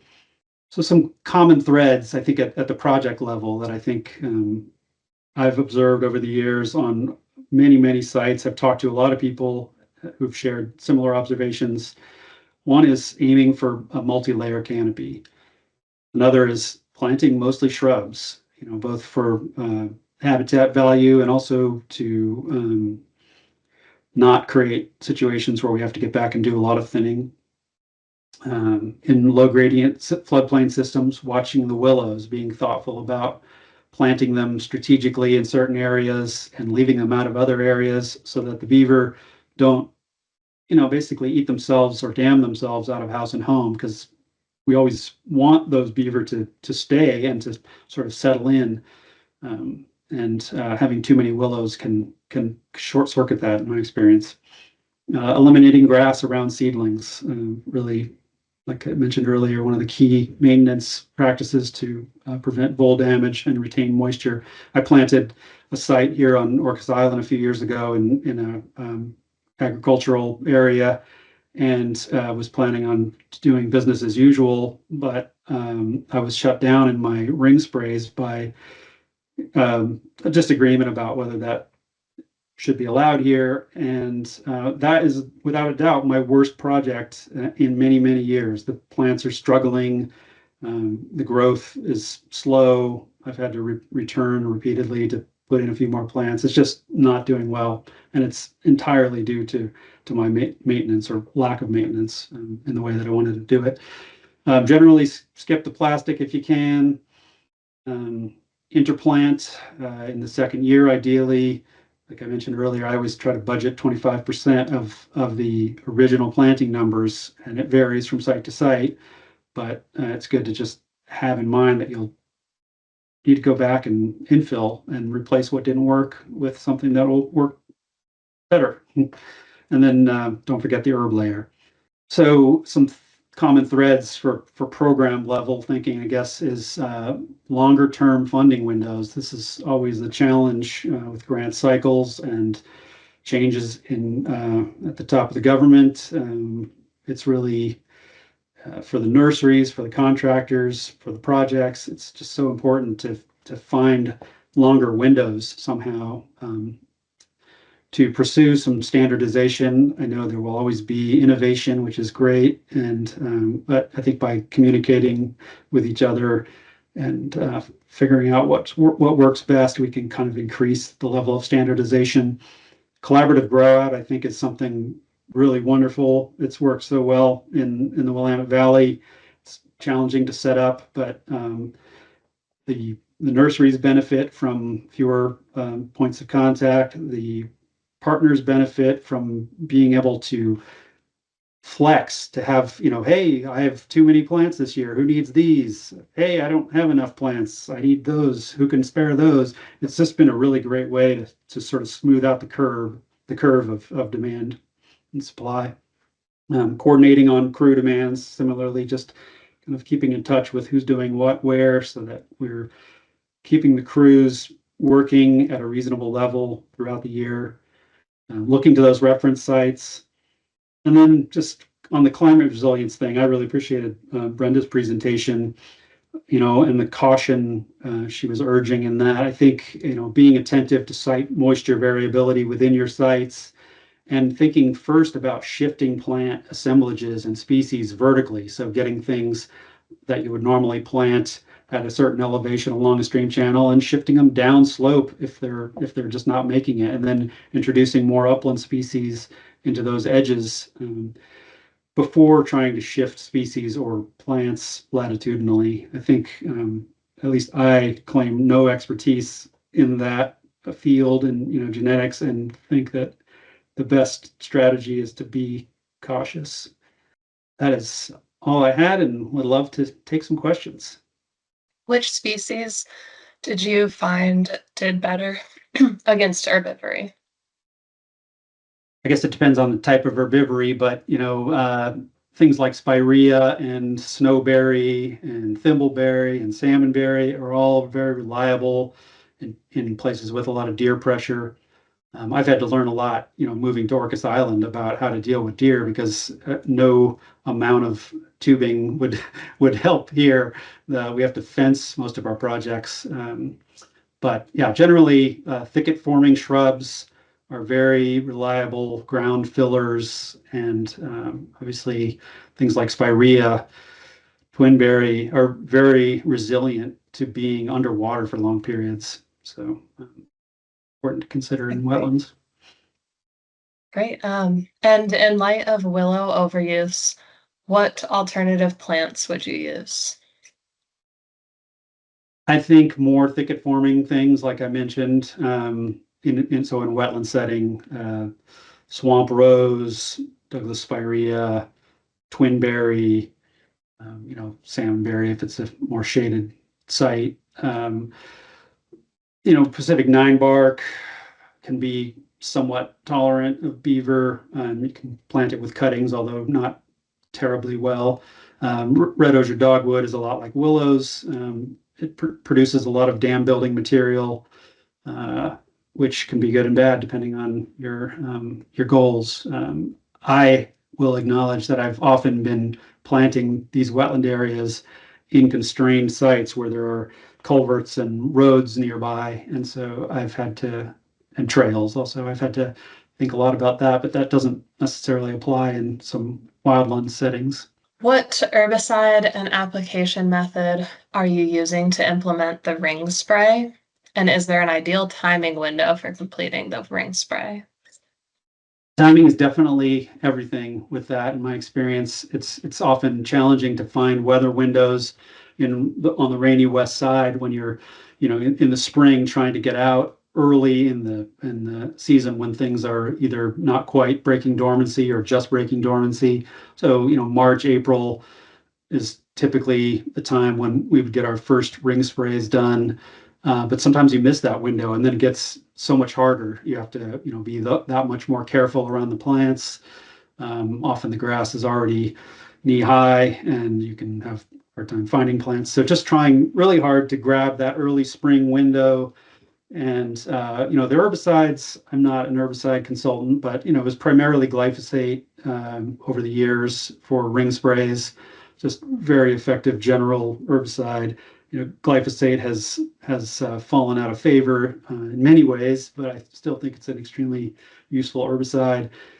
There are people experimenting with other herbicides that are more selective in combination, and I think I'll refrain from opining on that at the moment. But I think there are good alternatives to glyphosate. It's just a matter of getting the right mix so you don't burn your plants if you're using certain things that do translocate. That's one of the things about glyphosate that's positive, is it doesn't move very much. So, but again, early spring ideally, and 18 to 24 inch kind of opening around plants tends to be adequate. Sometimes you have to come back and do it again, but I found it to be very, very effective. What was the application method that you It's used? Did you- it's backpack application. You know, with big sites, it can be quite time intensive, but I've found that it's the best bang for the buck in terms of promoting plant growth and protecting them from voles. Somebody asked about how you ensure not to allow herbicide to drift onto desirable plants. Yeah, with drift as opposed to translocation, you know, you want to have low pressure in your backpack sprayer, so you're spraying droplets as opposed to a fine mist, and keeping it low to the ground and focused on the ring. Translocation, you know, is more of an issue with other herbicides that fall, you know, get to the soil and then are taken up by the plants themselves. Could you just post the or the CREP information? Could you just share that again? Was that one of your slides? Yes, it was just referenced in one of the slides. It's the Tualatin Soil and Water Conservation District is the organization that does enhanced CREP in collaboration with Clean Water Services. So again, the enhanced part of CREP's. CREP's a federal program. It's an incentive program for riparian landowners.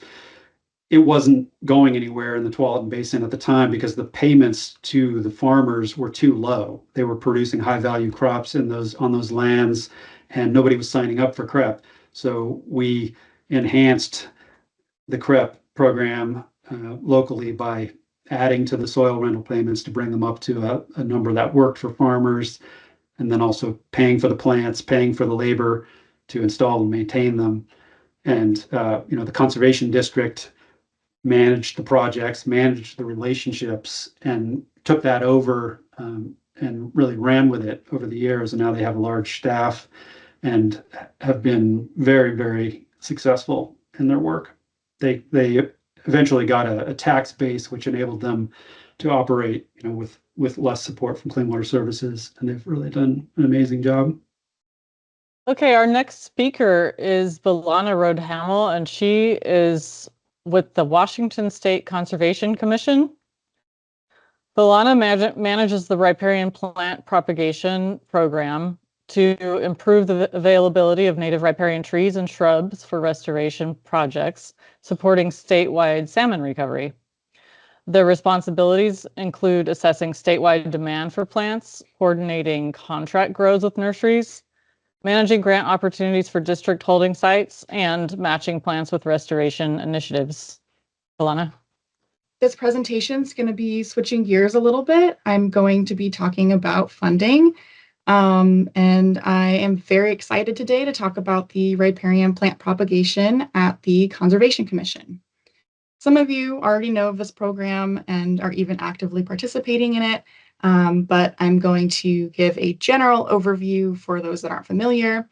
I'm also going to highlight some district projects and talk about some future opportunities with the program. So before I begin, I would like to do an overview of the Conservation Commission and talk about who we are and what we do.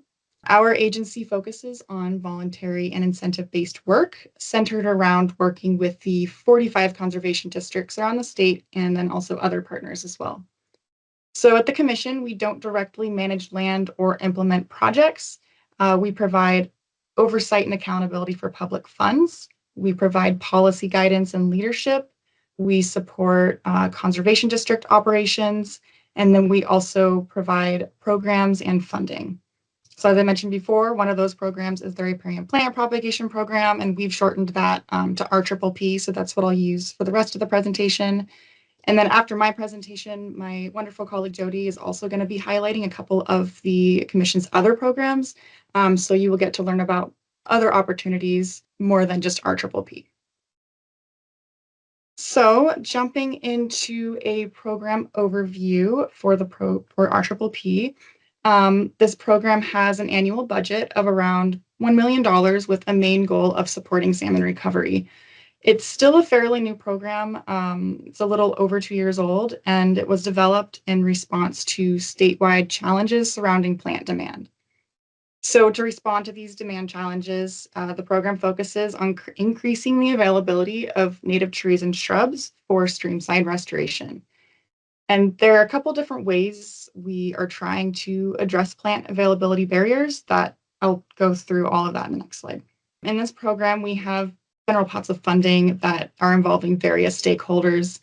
The first one is propagation. So for this portion of the program, we aim to work with nurseries to ramp up the propagation of trees and shrubs. The second is cultivation. This is funding for conservation districts to support growing out propagated trees and shrubs. So an example of this would be districts purchasing bare root plants from a nursery and then repotting those to grow out until ready to be implemented in a restoration project. And then the last component is restoration, that is matching plants with riparian restoration groups. This one has a couple different avenues for how plants can be received. And then I also wanted to point out that these arrows are signifying how each section of the program overlap. So for example, if you look at the two bottom arrows, restoration groups can partner with districts to receive plants. Districts can also partner with restoration groups to receive space to build a holding site. This is kind of a general view, but I'll go into each and every one of these and talk about how they all overlap. We will start with propagation. So as I mentioned before, this is to support plant propagation with nurseries. To do this, this program does contract grows, same thing, same work that Peter was talking about in his last presentation, to provide plants to restoration groups. We do this through an annual competitive solicitation. Nurseries are able to bid on plants that they're interested in growing, and then we pay for those plants with the program at the end of the grow period. And then those plants are distributed to restoration groups. Those plants are propagated for about 2 to 3 years, depending on the species. And an example of how that timeline works, we just finished signing contracts for a solicitation we had put out last spring with a few nurseries for a contract grow. So I think some of you may even be receiving some of those plants. And those are going to be grown and distributed in the fall of 2026 and spring of 2027.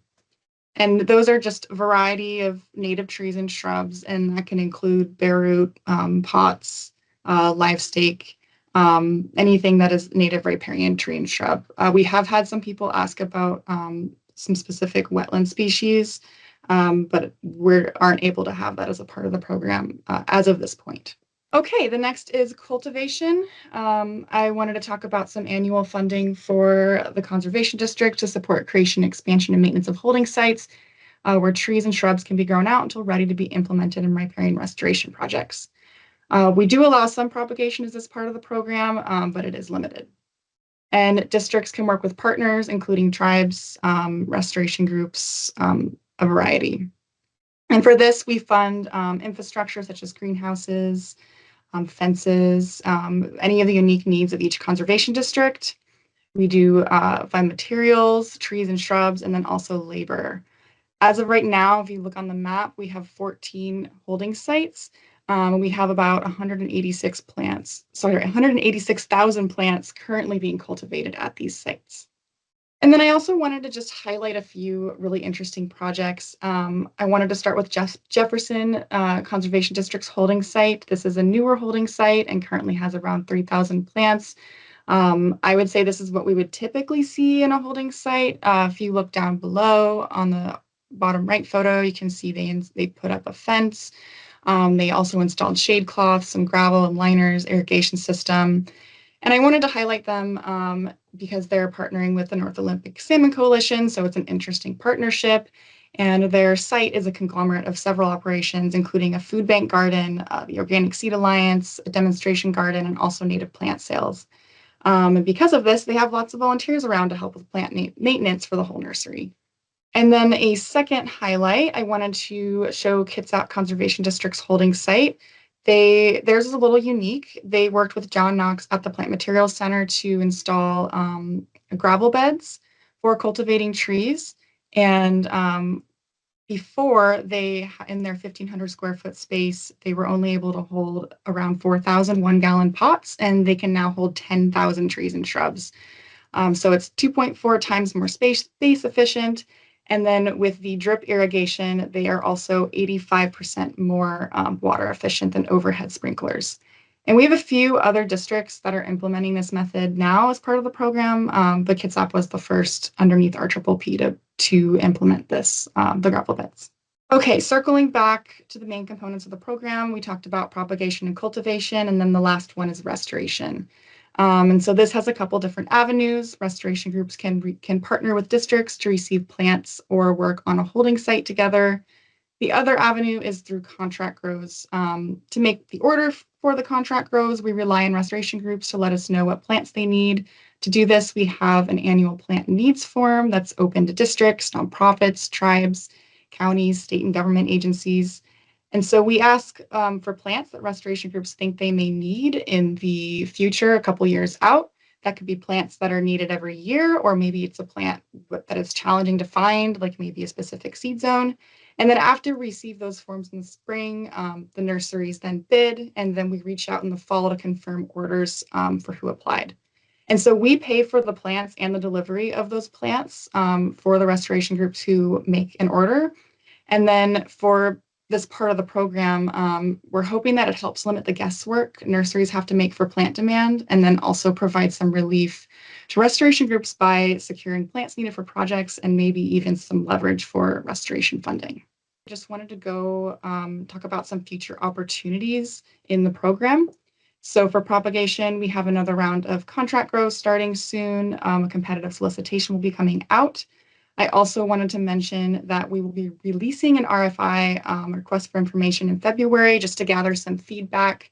We've had 2 contract grow rounds officially now, and so we want to hear both from nurseries who have participated, but also from nurseries who have interest and may find barriers in participating. We want to make sure that this program is successful and that doing these contract grows are actually supporting nurseries.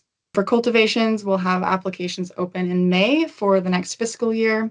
We're going to start with a limited application just for labor costs so that everything can be covered July 1st to maintain plants. And then we'll have a full RFA come out in June. And then lastly, for restoration, we will be having a plant needs form coming this spring. If you are interested, please keep an eye out. It'll most likely come out in March. And same thing as contract grows. If you have any feedback, I would love to hear it.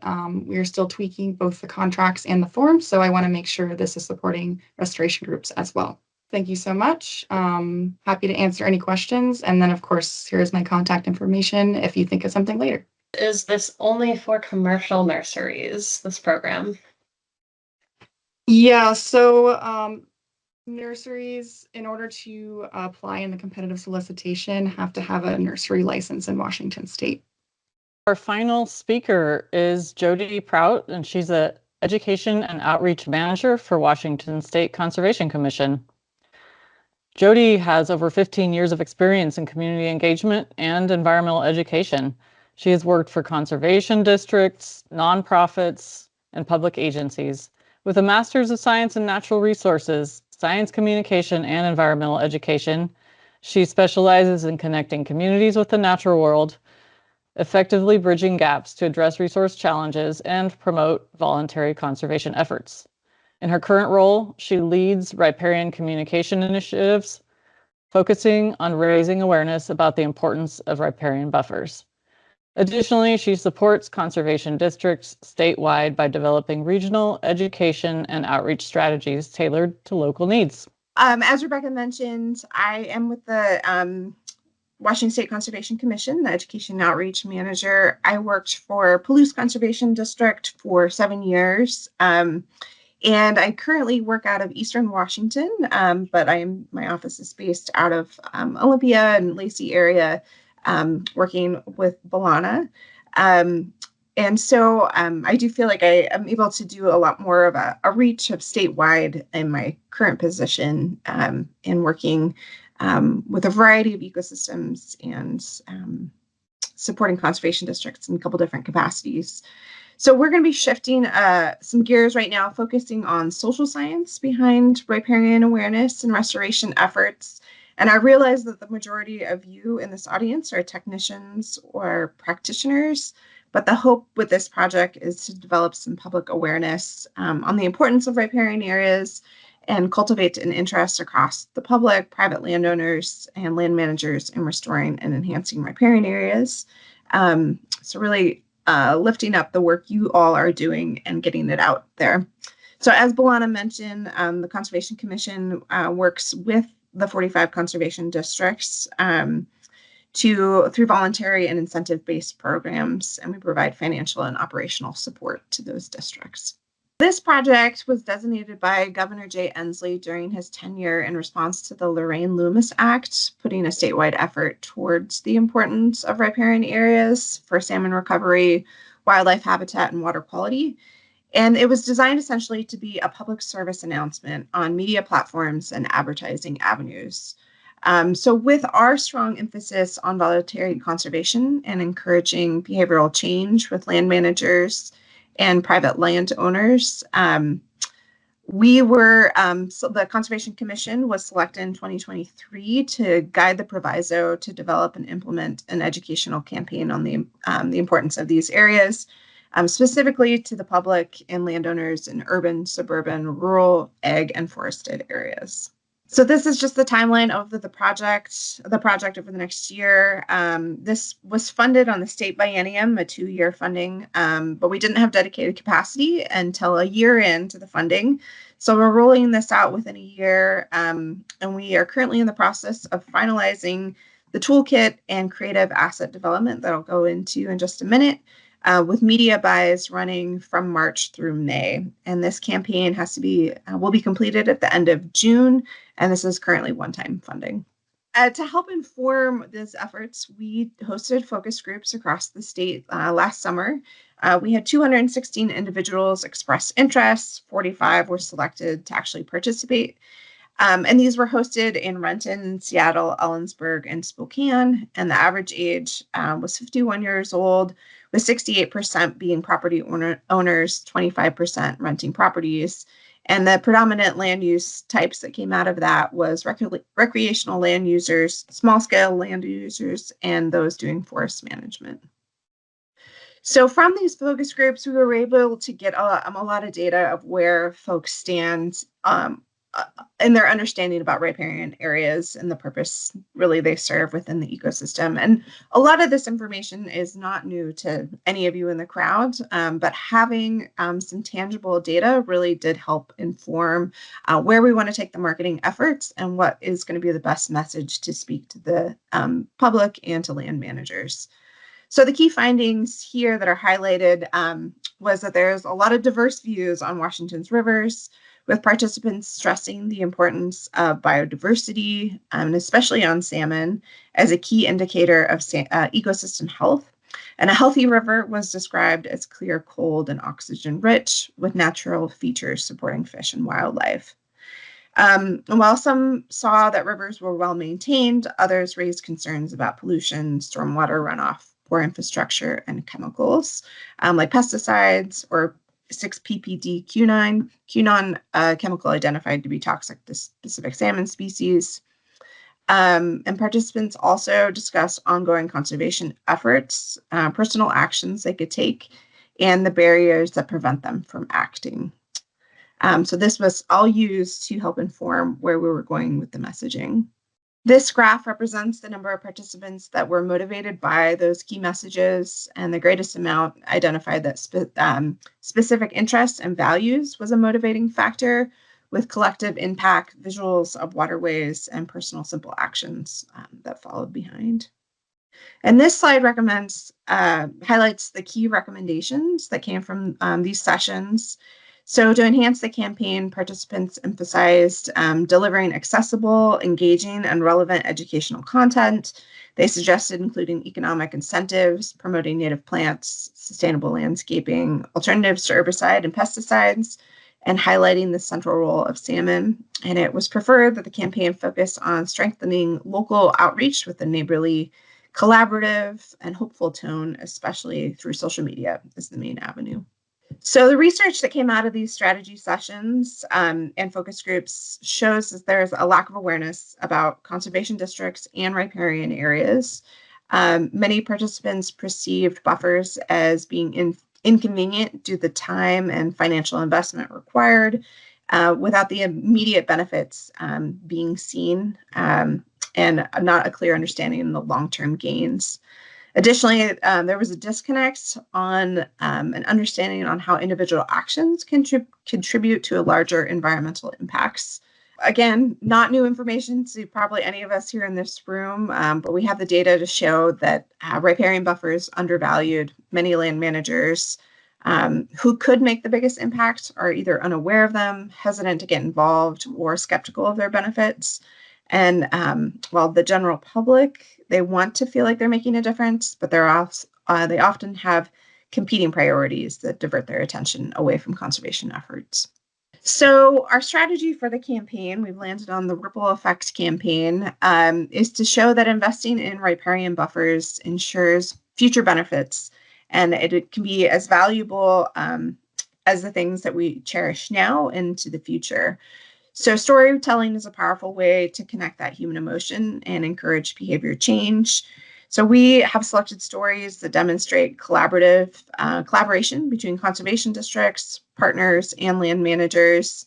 Toolkits toolkit is being created with media assets that have information and testimonials to reduce concerns. And then the strategy is to focus efforts on a sense of pride, nostalgia, and optimism to inspire action. And to reach the broadest audience of this, the campaign is avoiding jargon and scientific terminology whenever possible. So, for example, terms like riparian buffer or riparian zone may be less accessible to the general public or land managers. So we're using alternative verbiage of saying productive waterway, healthy waterway, and to prevent a triggering of regulatory concerns, staying away from the word buffer and not going into site potential tree heights, buffer widths, or site-specific conditions, but rather focusing and emphasizing on voluntary community-driven conservation. So as we know, the riparian buffer issue is complex, and this campaign, really, we only have so much time, so much energy to put towards it. So it's focusing on a few key initiatives. As I already mentioned about the focus groups, and we had some strategy sessions with partners and conservation districts. We have a working group that's informing all the messaging going through this. It's made of conservation districts, state agencies, tribal affiliations, and tribes, and providing ongoing feedback to ensure messaging stays aligned and is adaptable.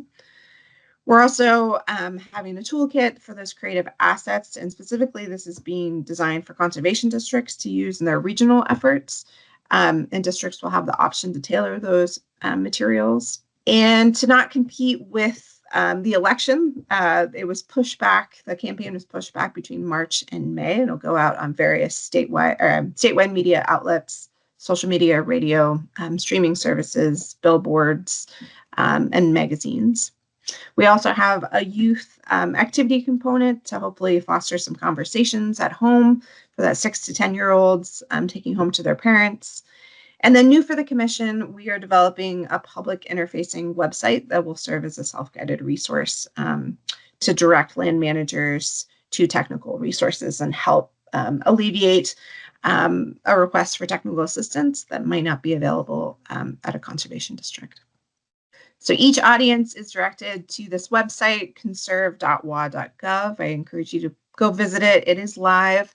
All the materials have not been built out yet, but it will be by the end of February.